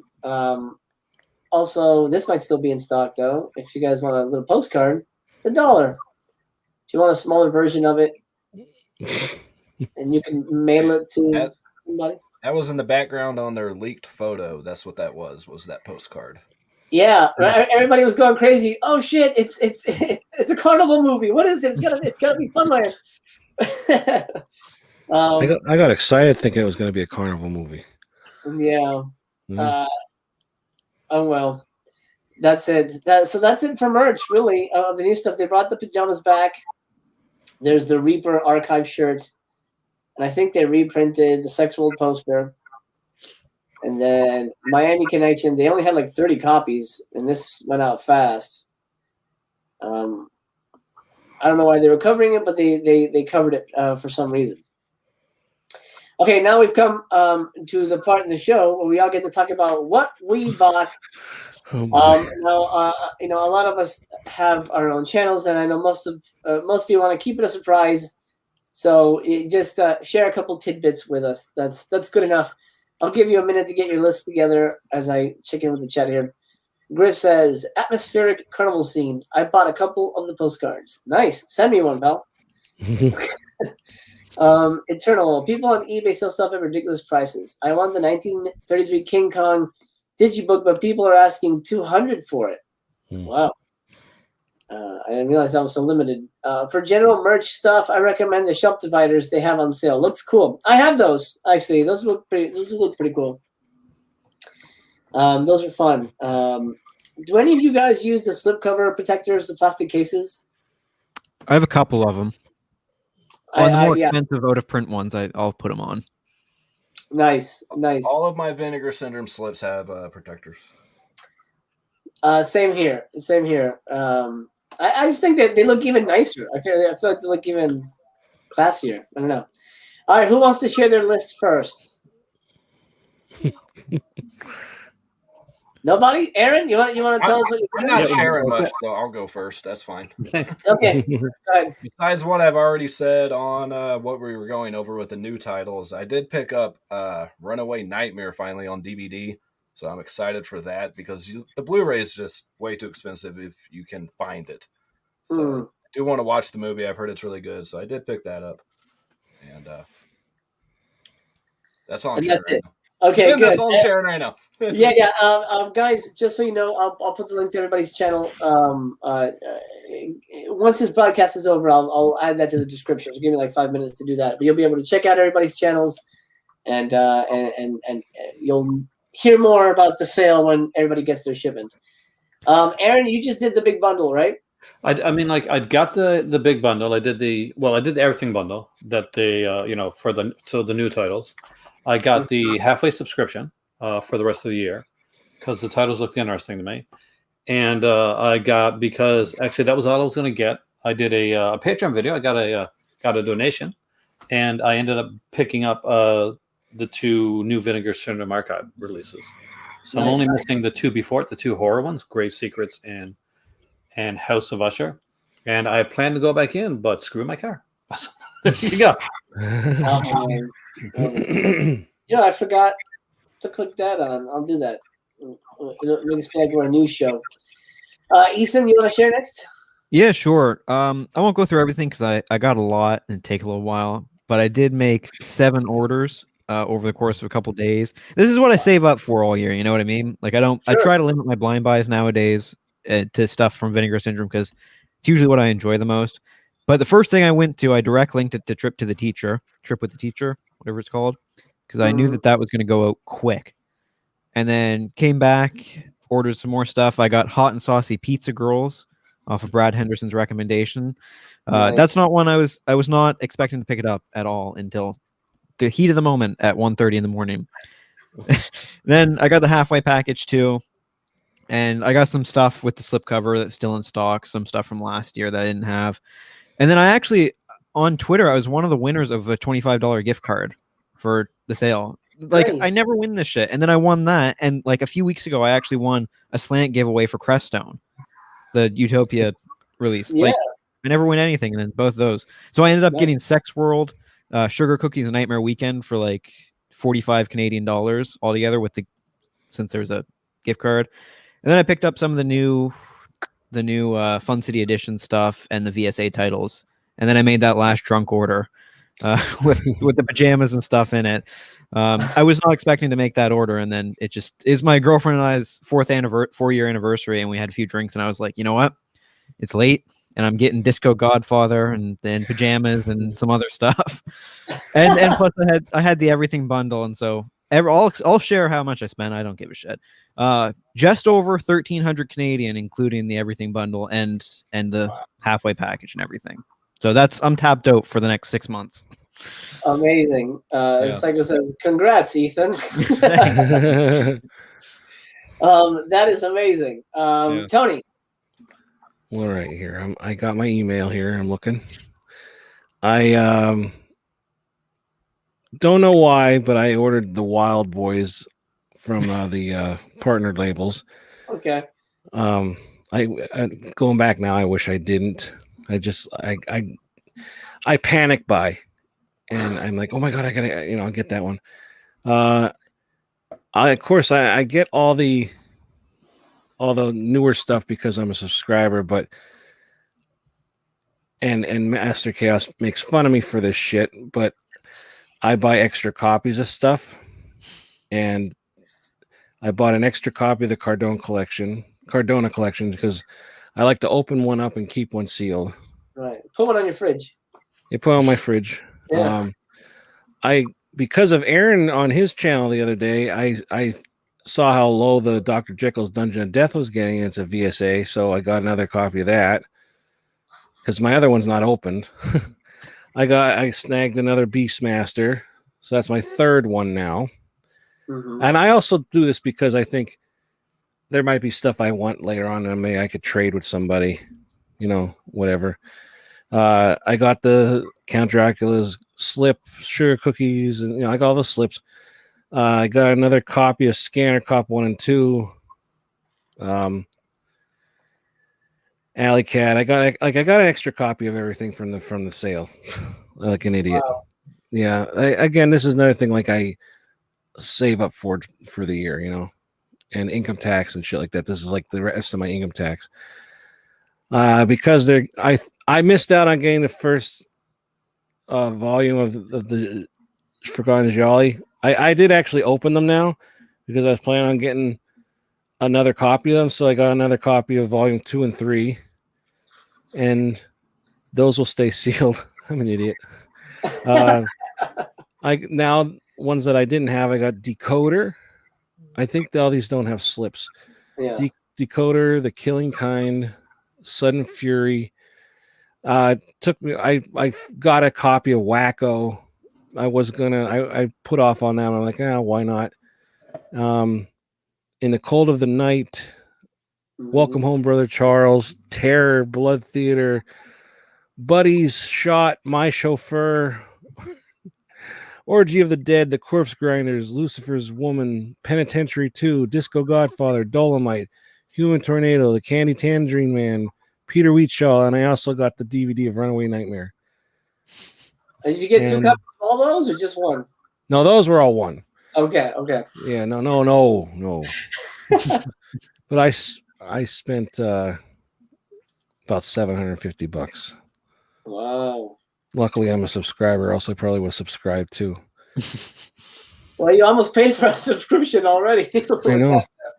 With that haul, man, that's amazing. Believe me, I see that and I'm like, oh my god! And I right away I texted my wife and said, my money is spent. It's depleted. And she knew I was going to buy from this, so like I'm not going to get in trouble. Plus, it's my fucking money. I don't know why I think I'm so scared. I'm scared of my wife, and I just don't want to. I just don't want to the look. In fact, I had to look to make sure she wasn't standing there. Wait, yeah, of my money, this one, no, but yeah, I get extra copies because I like to open one up, and then but of course now they don't have any more of the Giallo Volume 1 left, so whatever. But then I think to myself, if I don't like these and I want to sell them, I'll still probably get close to what I paid for them because people love this shit. Yep, absolutely. So, it's funny you say that about the look. For my wife, it was recently. She's like, we were filming an unboxing, and she goes, "Wait a minute, you have a show called Mail Day Monday? So that means that every Monday you open up packages? I thought you weren't buying anything." Oh, well, what you see, it's just like a funny name, So I'm always like scrambling. It's not because you're scared. It's because you just don't want to disappoint them and feel like you don't want to be taking food out of your kids' mouths to fucking get the Cardona collection, for example, or or get even. Right. I feel we've come to an understanding. Having the channel for sure has helped her understand that it's a business expense, for lack of a better word. Let me check in with everybody here and see what they got. Psycho says over the halfway sub and everything package, spent almost $350. The PSAs, 4 of the new partner releases, legacy slips, and a few catalog titles. Just keep up and moving backward in the catalog. Yeah, I mean, it feels like you grab everything and all of a sudden there's some more shit to get. It's Dracula kind of sucks. I gotta pick it up now. Right. Yeah. Dracula sucks off here and you gotta watch that movie. Hey. I grabbed 14 titles, more than I probably should have. Still need to go back and pick up some of their older titles. Always trying to play catch up, and then other stuff ends up going oop during the next sale. Absolutely. And that happened to me with martial law. I'm like, I'll wait till it's on the sale. And then martial law went on a print like before this sale. Kubrick. I only bought 2 titles because I'm prepping for the Criterion sale. Hell yeah, man. I am as well. And lest we not forget, the Severance sale is in June. So we've got Severance sale and Criterion sale. Your wallet is not done bleeding just yet. Severance Franco. Yeah, absolutely. Tony, if they make you happy, have no regrets. I regret when I buy stuff, and then I'm like, screw it. I like these. So there you go, man. Thank you. Zach, the Criterion sale is July. Always July and November. 50% off. True 50% off, not MSRP. Real 50% off. It's the only time I buy Criterion, but I go hog wild. It's the best. Psycho says Dracula Sucks is one of the 5 films 5-year sets, I think. It was, yeah. Oh, there you go. That's the thing. Kino sale, Severance sale, Criterion. Yeah, it's we're not done yet. we're far from done yet. And for me, Halloween is just around the corner, and I spend a lot on Halloween, either events or decorations. So it's I got to figure out how to make more money. We'll see. Psycho, do you think Seven is focusing on Italian post-apocalypse stuff in June? Yes, most assuredly so. We'll see. It's the Overboard remake. Yeah. 4K box set, just like the Santa Sangre box. Which that's such a good. Tony, you just reviewed Santa Sangre. I love that movie, man. Yeah, it's good. I didn't know what to expect, but yeah, I liked it. I got that coming with the July package from Severin. Yeah. I don't want to give anything away about Santa Sangre for people who haven't seen it, but at the end, when he says "my hands," always I burst into tears, man. What an ending, Jesus! I haven't seen it in like a good 5 or 6 years, but I remember it being my favorite Jodorowsky, and even rewatching like the Holy Mountain stuff, it's still from my memory, it's still my favorite of his. It's the That's best. the only one I've ever seen from the director, but it makes me want to watch his other stuff. Holy Mountain's good. El Topo's good too. Topo's good. It's kind of a spaghetti western with a little naked kid and like weird freaks. And the second half is a lot different than the first half. Yes, yeah, it is. But gosh, Santa Sangre is just special sauce. That is a magnificent movie. I'll get to questions in 1 second. I'll tell you what I got. As a subscriber, I get all the new shit. So I got that. I also got Whodunit and Necromancer. I was hoping to wait till the next sale on those, but it looked like they weren't going to hang around. Then I got Dolomite and P.D. Wheatstraw, the only 2 I needed to complete that set. I ordered Alley Cat for a friend. Then I got Walking the Edge, which looked really fun. Frightmare, if it comes out with a slip, I'll pick up the slip individually. Zombie Island Massacre, The Suckling, Beyond the Door 3, My Chauffeur with one of my favorites, Deborah Foreman, Undertaker, Cycles in Love, Psycho Cop Returns.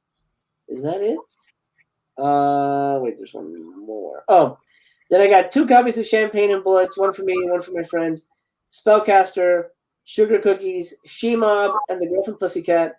I Start Counting, The House on Tombstone Hill, Count Dracula's Slip, and Murder Weapon, Deadly Embrace Slip. That was mine, and I don't know how much I spent honestly because I'm looking at my shop app. So well, actually not too bad. Under $500. That's not bad. I was I can tell her, hey, I didn't spend as much. Won't buy me anything, but maybe a little bit. Let me see. Kubrick had a question here. Cartoon's website usually has 2 24-hour flash sales. Yes, they've got the flash sales.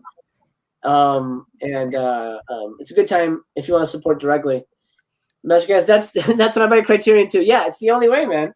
I can't pay $40 for a movie as much as I want it. That's the only way. And you're still supporting Criterion, and you're supporting Barnes and Nobles, keeping the doors open as well. Mandy Cage. Mandy Cage. I love that. That's got to be a Nicolas Cage situation.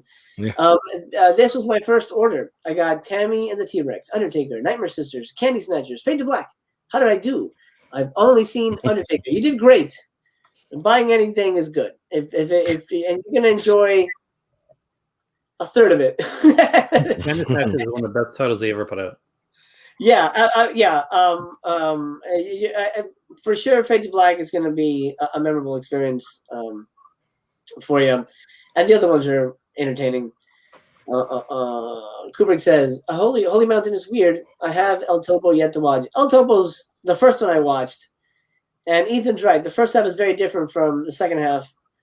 But it's a solid film. And it stars Jodorowsky himself. He's the lead in that. So it's quite interesting. Criterion doesn't announce their sales until the day of the sale, and you have to subscribe to the website so you know about it. Yeah, for the flash sales, absolutely. Brian, The Suckling, yeah. And I'm a dad, and I'm kind of weird about seeing stuff with kids in it. So I don't know how much I'm gonna love a movie about an aborted baby turning into a monster. But I'm a sucker for monster effects. So I'm the same way, and it's after a while it doesn't even look like a baby. So yeah. Yeah, it's a great movie. It's fantastic. But I'm the same way. I don't like kids getting killed, or like even that Get Even movie where they're sacrificing a baby. When I saw that, I thought, I don't like that.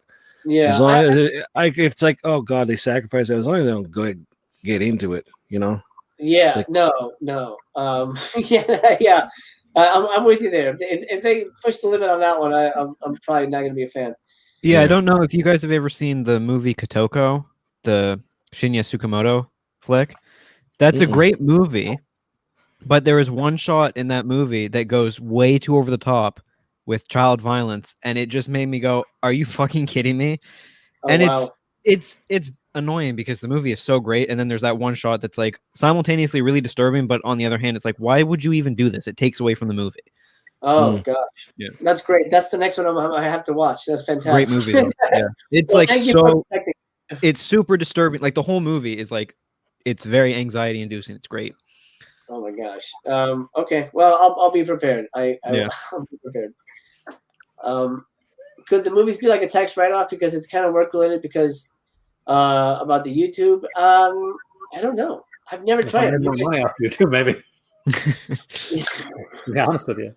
I don't know how it works with YouTube, but I know if like you sell stuff on eBay, it doesn't take much to have. You could claim it, like in your taxes. Yeah, that might be a thing for bigger YouTubers who are monetized and actually make a living off of that. Maybe they might find a way. I don't know. I just found out a friend of mine who's 41 has never paid taxes in his life. It shocked the shit. I'm like, wait, what? Huh? What? Is that good or bad? I mean, I don't hope it. I mean, I think it's bad. I mean, I can't imagine that he'll get away with it for much longer. I mean, he doesn't have a job technically, and he's not necessarily in the system. But I don't know. Well, it depends if you can justify it. Depends how shitty your local government is. Well, he is in Florida, so maybe maybe it's one of those things where like they don't really care. All right, so we've come to the end really about discussing the halfway extravaganza. If you guys have any questions specifically for the panel, start dropping them in the comments. We'll get to them. My question for everybody: we are going to experience a drought next month. No Vinegar Syndrome releases. How do you feel about this, Ethan? I was taken aback at first, but then the partner label stuff has been really great this year, for me at least. Like, I haven't seen too much of it, but like Fun City Editions, I'm super excited to get into because like I Start Counting, I fucking loved. And now that I'm a subscriber and I get the coupons, I'm excited. And I know that Utopia is releasing Shiva Baby, which is supposed to be fantastic. It played at a bunch of festivals like last year, I think. And I've been meaning to see it forever, and they're releasing it. And I think it's going to be up for pre-order on Vinegar Syndrome, like when the sale shuts down. So I'm excited because it's better than having the site just completely shut down. Mm-hmm. You know. Gotcha. Aaron? It's a great idea. It's total Aaron luck that when I finally subscribed, they're like, oh, by the way, we're taking away 1 month from you. So, okay. But no, it's good in the way that I'm probably not going to spend a lot of money for that month. I'll probably go buy a couple things at the Severance sale. I'm probably not going to buy a lot. I got to buy a battery for my car. But screw that car. But I'm probably going to buy a couple of the 2 VSAs that I don't have. And there's I'd like to get, I missed a slipcover on Jeremy, but I'll probably still grab that. Oh, Aaron, real quickly, the coupons. See, I was confused during the sale because I asked Justin and Liberty on Twitter if the coupons, if you're a halfway subscriber, if the coupons would work for the full year. And he said that the subscriber 50% off coupons work on all the titles for 2021, even if you become a halfway subscriber, but they don't during the sale. He didn't say this, but I found it out because apparently it doesn't register you as a subscriber until after June 1st, I guess. So try your luck, like in July, if you want to get those VSA titles or whatever, try the 50% off coupon. It'll probably work on them. Yeah, that's what I'm waiting for that one there. Because honestly, the 50% off coupon was one of the big things to get me. Of course. Aside from having this is my only time to do this because more than likely, guys, I'm moving away to Morocco, and I doubt very much I can be able to get the subscriber package or anything when it comes to that. So, man, do you have any idea when you're going to be moving? I wish. I mean, we were supposed to move last year, and then the world went on fire. So that changed. But we are hoping late this year, early next year. Okay. Well, hopefully you don't leave YouTube and you'll still hang around. Oh yeah, I've got big plans for the channel once I get there. So fantastic. Tony, we don't have Vinegar Syndrome for next month, or December apparently. So maybe no Picaramas in December either. Well, I mean, it kind of stinks. I look forward to that box every month, coming in, but seems like they're making up for it with the other months that they are having stuff. And again, it'll save me money from them to give it a little to Severin. Good thing with Severin is I don't want everything that they have. Yeah.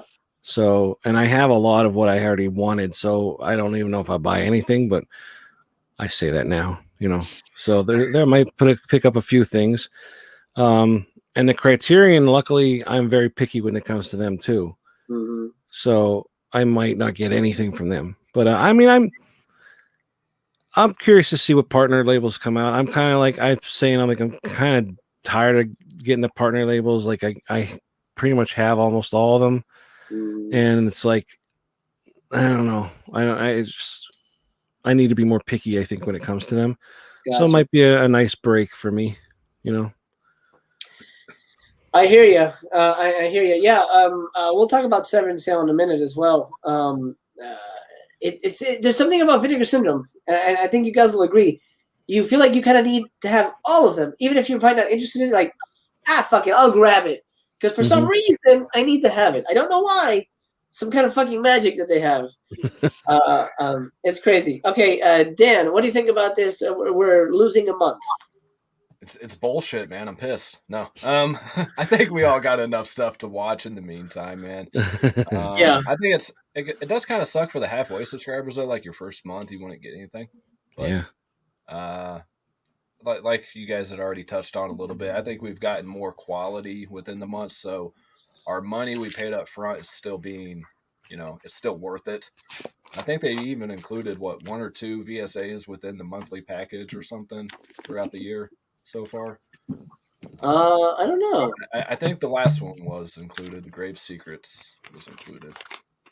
But like I said, we've had more box sets and 4K stuff, and the value wise is still there, even if it's not the same amount of stuff. Yeah. Yeah, I mean, I guess the good news is, I'll tell you what. Before this sale, I was on the fence about re-upping my yearly. I was like, man, I don't know. A lot of the stuff I've been crazy about, but the Scanner Cup thing intrigues me because I feel like they're gonna deliver stuff like that on it daily, and that makes me happy. So I hope we get to see more stuff like that. They can only get bigger and better, right? Severance sale. Who's excited? Who's spending money over there on Severance? We'll start with Dan and go the other way. I'm sure I'll spend money.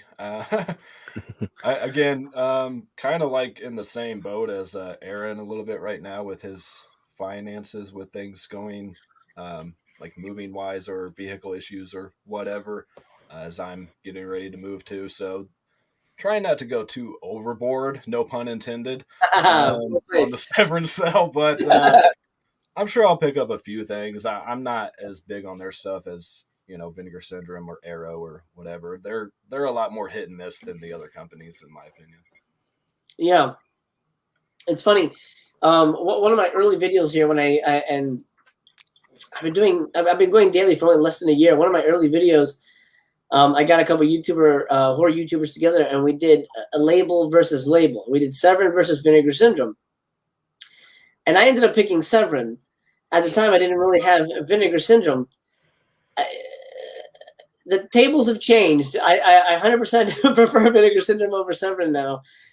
I just the more I think about it, the more I realize Severin stuff is very strange to me. Tony, what do you think? Are you going to be going hog wild over at Severin? Well, what you just said was the perfect way to look at Severin. Like, some of it's very strange. I mean, Vinegar Syndrome puts out some strange stuff as well. The good thing about both companies is there's a lot of stuff I haven't seen, so it makes me, intrigued to buy it. But Vinegar Syndrome, I obviously subscribe to, and I get the stuff. But when it comes to Severin, I'd rather just wait till the sale instead of like spending like these 4 titles for $100 and some, and it's like I have no idea if I'm gonna like them. Now they're coming out with some box sets lately, and those are nice. But I'm probably gonna spend a little bit with Severin. Maybe we'll see, because I do have a lot, like I said, what I want. But they're a strange company. Yeah. Yes. To put it in other terms, that's exactly right. Back to the drought. He says, I'm cool with the drought. Spent a lot with all the pre-orders and expensive Arrow UHDs. Gonna work on the backlog. Yeah, it's a good month to do that. Sure, we all have stacks and stacks of unwatched stuff. I have more than enough. Aaron, are you going to be able to take part in the Severin sale? I hope, like Dan, a little bit. So basically, for Christmas, my better half got me the 2 Stephen Thrower Jess Franco books, which are amazing. So I've been trying to get more Jess Franco recently, and trying to do some on my channel as well. But so Jess Franco stuff, if there's good stuff there, like probably that I was hoping, but it still might be too early for it. But the folklore, the kind of folk horror set, that's I would love to have that. So I'm hoping they announce that. I'm not so big on like the post-apocalyptic. It's okay. I do have some of the stuff there's a couple that have been like hinted at, and I think I got like copies of them on another label, so I'm not quite sure. Right. Yeah. But overall, I mean, like with Severin though, they make you go back 6 months. of titles, as opposed to like 3 with Vinegar Syndrome. So if you got anything like, if you want anything in the last 6 months, that's not going to be on sale. The one good thing for Severin that beats it over Vincent though, and that is the merch. They have much cheaper merchandise. You're going to find and really great T-shirts and stuff like that too for super cheap. They're going to have a lot of clearance merchandise as well this time. Last time I bought 2 or 3 T-shirts and they were like $5 each, which you can't beat that. Oh, that's awesome. Yeah, I actually never bought. I'm kind of told myself that I'm not buying shirts anymore. I spend my money on other things, so button-down shirts and things, but not. I don't buy. I'm no more in the black T-shirt collection business. Somebody had an interesting question about the Kinky films. For those of you who don't know, I've never seen them, but from what I hear, they're very much like kids, but like a grittier. Kind of a grittier homosexual version of kids. So, for whatever that's worth, that's what the Kinky films are.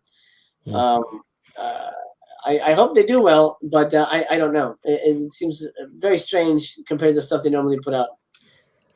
The Kinky collection looks shocking. Really looking forward to it. Yeah, I hope you like it. It's a very, very unique box set. I'm always rooting for Severin, but they tend to shoot themselves in the foot more than once. Absolutely. Absolutely. Ethan, Severin, you excited? I don't have too many Severin releases, actually. I have a few. I like their box sets more than their individual releases usually. Like I have the Adamson set, and I love the Lindsay and Baker set, and the Andy Milligan set's great too. But there's not too many of their backlog titles that I am super interested. I want to get into some Jess Franco. I've never seen a Jess Franco flick, so I have no idea if I'm going to like him or hate him. But I probably won't be spending very much there. Gotcha. I'll say on my behalf, I'm not a Jess Franco fan. I've seen quite a bit, and I've liked none of it. But Aaron, I know you're a Franco fan. Is there something you could recommend? It only sold for the weekend. If it ever sells again, Bahia Blanca, 100%. Like that's I've heard you talk about that one. But yeah, but that's one I definitely recommend. There's a few different ones. If I'll try, and if I can get a list, I'll shoot you a list on for Franco suggestions. Yeah, sure thing. Gotcha. There you go. Severin, I'm something I told myself this year is I wasn't going to pay full price for anything. I did end up getting the box sets. I got the Milligan. I got the Christopher Lee thing, which is hasn't shipped yet, but it's apparently shipping now. So I got those. I haven't got anything individual. I really want the Santa Sangre 4K.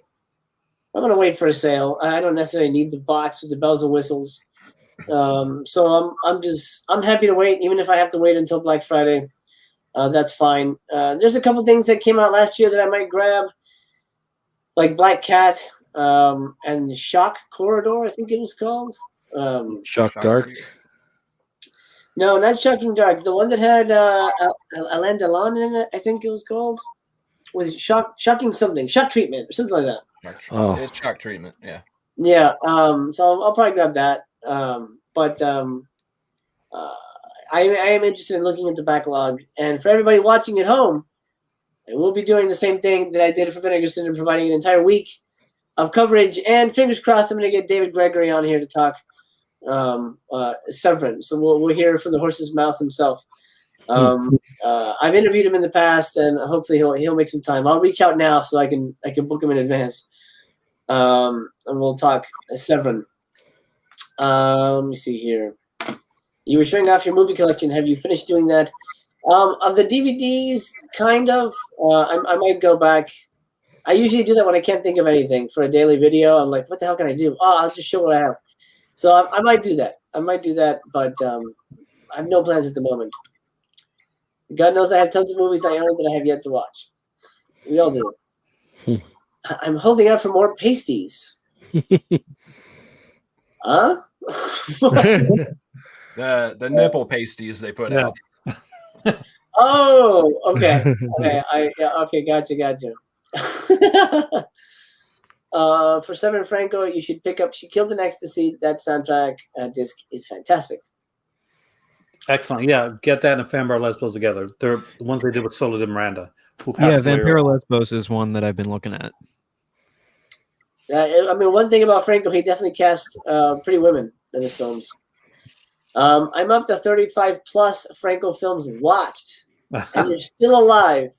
I recommend Obscene Mirror, Nightmare Comes at Night, and Lorna the Exorcist. Oh, I remember Lorna. I've been meaning to see Lorna the Exorcist. I've heard Frank Henenlotter talk about it, and that one seems interesting. Yeah, be aware of what Frank recommends. He loves Anthony Milligan. Yeah. For better or worse. All right, my dudes. I think we've reached the end of our adventure here. The sale is winding down. There is one more day. One last question. Are you going back? Actually, no. Two more questions. Number one. Do you think Seven will drop any kind of surprise release tomorrow on the last day? Like, hey, last day, come on back. There's a limited edition T-shirt or something. We'll start with Ethan. I'm You mean hoping Vinegar? Vinegar. Yeah. I'm Vinegar. hoping they do something. I always hope that they find like an old box of old VSA titles that I don't have. I still need Vice Academy, and I still need fucking Savage Harbor. I know they're not going to, but I can hope. So yeah. Gotcha. Aaron, would you not that you could if you could. I could. If I could, I definitely would. I'm hoping they don't drop anything that's tempting. I would like to see them drop, like, if they're going to do something, do the early VSAs or something like that people don't have, so they can get those. But yeah, nothing that I need, please. Gotcha. So not like if it was like let's say one of those like floor to ceiling length posters of Kathy Ireland from Aliens from LA. That would that tempt you? Well, it would be the best thing from Aliens from LA, in my opinion. Yeah. I was a Sports Illustrated swimsuit guy back in the day, so I really did like Kathy Ireland. So nice. There you go. Tony, do you think they're going to drop a surprise item? And do you are you going to go back tomorrow? I'll probably take a quick look, just to skim over and see. As far as, are they going to do anything? That'd be nice. It'd be a nice surprise, Not that I need to spend any more, but right. As long, yeah, I think that'd be cool if they did that. I'd like that. Dan, do you think they're dropping any surprises on the last day? I don't think they are. I think they would have done at least one by now. I think they're going to wait till Black Friday for that. But if they did, and it was like a cool bust for like Jack Frost or something, I'd be on it. But other than that, if it's another poster or shirt or something, I'm not going to go back for that. I mean, it had to be something really cool, something really special. Right. What they could easily do that they haven't done, like Vinegar Syndrome condoms. How perfect? I was going to mention that earlier too. If they put their name on condoms or a drink or something, we would all buy that shit. Yeah, just as a collector's item, just to have it up there, Yeah. I mean, never use it because you never know how good the quality is, but still, collectible wise, sure. It's a joke condom they put out. Yeah, it explodes when you put it on. Is it extra vinegary? Tony's buying two of them. Hell no. I wouldn't know how to use it. I never have. So there you go.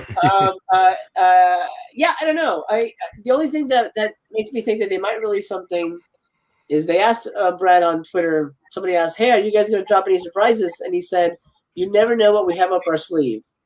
Now he could have just said, "No, this is it," but the fact that he said that makes me wake up in the morning and keep checking the site. Like, whoa, oh, nothing. Okay. So maybe for the last day, as a hey, come on back. Maybe you want to add more stuff to your cart. They'll do something. I won't be disappointed either way. It's fine. I do think I still have one more order in me. Same. Dracula sucks. Yeah, Dracula sucks. Well, he said sleeve, so it's a sleeveless shirt, right? Because they haven't done those. Sleeveless shirt. There you go. I'm going to grab Doll Squad, Mission Kill Fast, and Lucifer's Women because it's going out of print. So yeah, I might get Skin Flicks, and Play Dead still has a slipcover from like a few years ago. I've heard nothing but garbage things about that movie, but I like that movie. Me too. Okay, maybe I'll get it then. It's very clever. Wouldn't you say, Aaron? It's a very unique take on the killer dog story. Yeah, that's actually the thing I like about it is that he doesn't kill them like a dog kills. It's different. It's like if you've ever wanted to see a movie about a serial killer dog, that's what it is. It's very weird. I actually did go back while we were streaming and got Nurse Sherry, Death Machines, and Buddies. There you go. I love it. No, I think I addressed everything. I think if you guys are going to go back and I think everybody answered that. I think, right? Aaron, did you answer that? If you could go back, would you go back? Is there anything you would add? If I could go back, I would definitely go back. I'd grab there's a few titles that I would love to have grabbed. There's a couple things when I print, but most of the ones I got so far, I think, are still in print. So that's good.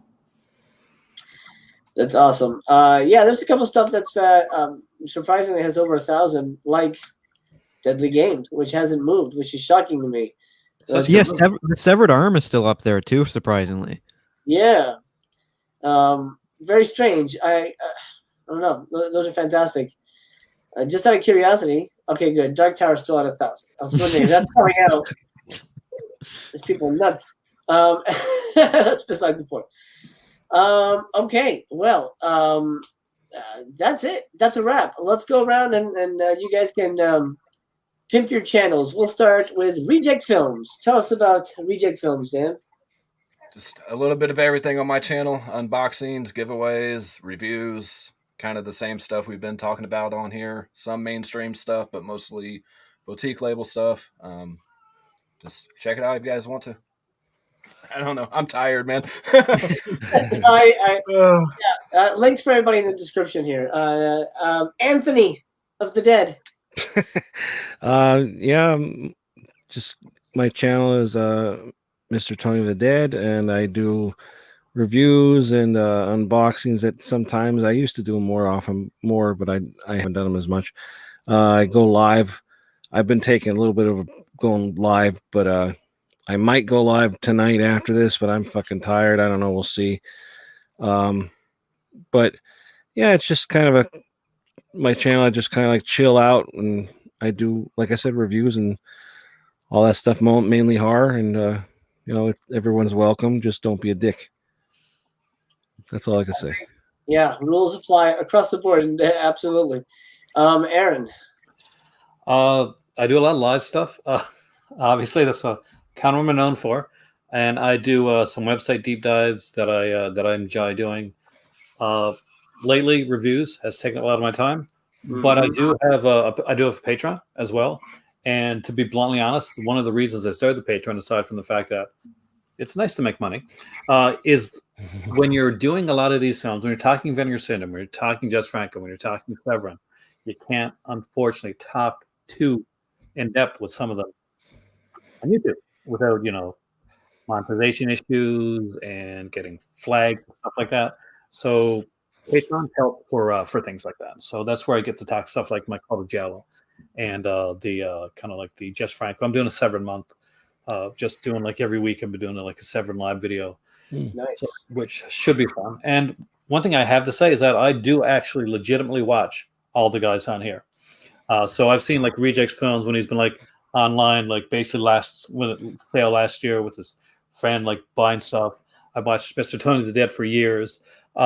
Ethan has probably the most concisely put together best like Vinegar Syndrome question answer video that I've seen. And thank you. I watched it all. And Master Chaos has been like just hitting out of the park since he came out here. And he's a great friend. When I pretty much if I want to bitch about something, Jose is the guy that I go to. Yeah. Absolutely. It's like, oh, there. Oh, yeah, no, man, that sucks. I love it. Ethan, tell us about your channel.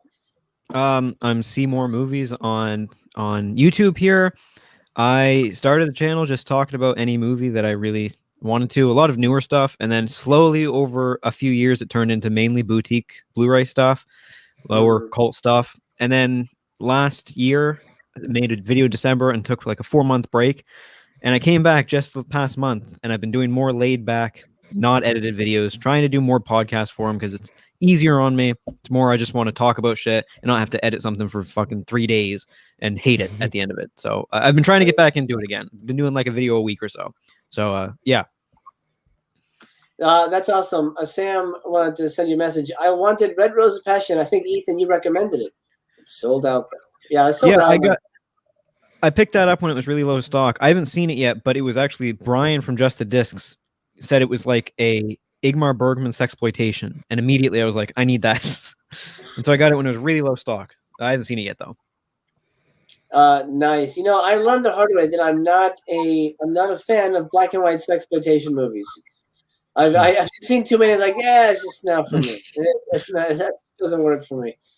But yes, that one's out of print. And for everyone watching, you know what? Let's do this real quick. I know it's late for you guys, so I'm sorry if I'm keeping you. Let me do this real quick. Just for those of you in the know or not in the know, there are a handful of titles that are flying out the door. I think one of them will last, but Nurse Sherry will not be repressed. So 711 is all that's left. It is an Al Adamson movie. That's all I will say about that one. If you know, you know. 472 for Lucifer's Women. That will not be repressed. $13. That's worth a throw. Skin Flakes will not be repressed. 112. That actually might. What do you think, panel? You think that's gone this weekend? Once I'm not sure. 100, I think so. Yeah. Aaron? Yeah, maybe. Yeah. Yeah. It's Damiano, and it's a really good flick. I might pick that up, so I might contribute to that number going down soon. There you go. FOMO, you know, those last few hours, because you know, once it hits like 50 and if the sale's over, people are gonna be like, oh man, I don't want to pay full price. I might as well grab it now. And then Memories Within Miss Aggie, I think this will last away towards Black Friday. Has anybody seen this? I think it's terrible. Okay. Yeah. There you go. It's a terrible movie. I do not recommend it. Gotcha. What's Play Dead up to? Oh, 203 on Play Dead. Oh boy. Me and Aaron recommend that. I recommend Flesh Eating Mothers. I know a lot of people don't like it, but I thought this was a fun movie. I recommend it too. I picked that one up. Yeah. It's goofy. Dan was not a fan. No. Zombie Island Massacre. I picked it up. It's at 451. I have a feeling this will hang out. What do you guys think? You think it'll hang out? Yeah. Yeah, I'm surprised it got down this. I like the film, but I'm surprised it got down this far. Yeah. And 150 for Hollywood Horror House, which is a really, really fun movie and a really nice slip. And I think that's it. Oh, Dolly Dearest is still in play? 292. Wow. I have a feeling all of these in the last few hours are flying. Over 1,000. Jesus. Yeah, that'll be here for a while. And then I'll just take a look at Old Dracula real quick. 301. That's probably going to hang around. Yeah. That'll hang around. So that's it for the limited. Guys, do me a favor and support my panel. They're good people. Most likely you support them already, but if you don't, go and say hello. Brian is a big fan of black and white sexploitation. Good. Eric tells me, does anyone recommend Hollywood Horror House? Yes. I'm on the fence. I do like movies like Whatever Happened to Baby Jane. Aaron, you want to say anything? I mean, do you mean the exploitation? I guess it sort of is. It's Marion Hopkins' last film. She actually died before it was completed, but I definitely recommend it. Yeah, it's a fun movie.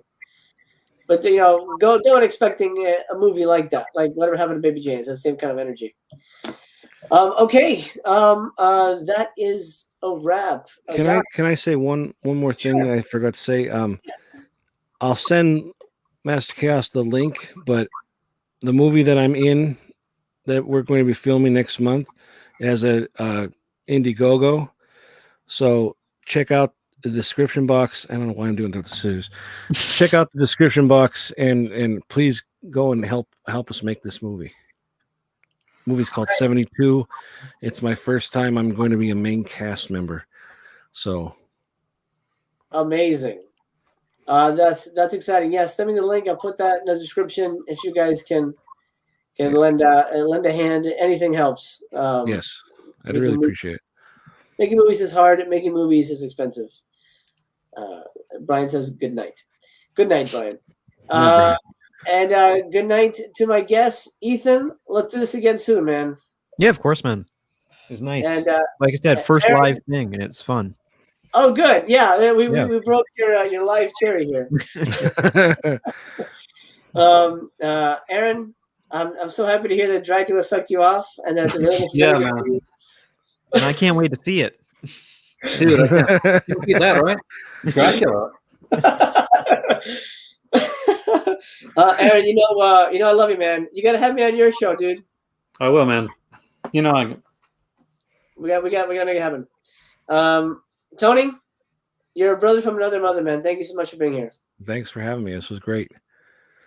Dan, again, let's do this again, my friend. I love chatting with you and over the chat, but it's much better to have you here in person. Good to be here, man. Thank you for having me, and longest live stream I've ever been on. So that's hey, there you go. Get the endurance level up. That's awesome. This is the shortest one for me. I went 12 hours once. That was a good time. All right, I'm gonna bid adieu to my friends here because it's late for them, and everybody's tired, and they still got, well, except for Aaron, they still got some money to spend over on the site. But as for you watching at home, I love you very much. Remember that. As a matter of fact, I love you just the way you are. And if you remember nothing else, please take that away with you. And until we meet again, we remain to be continued.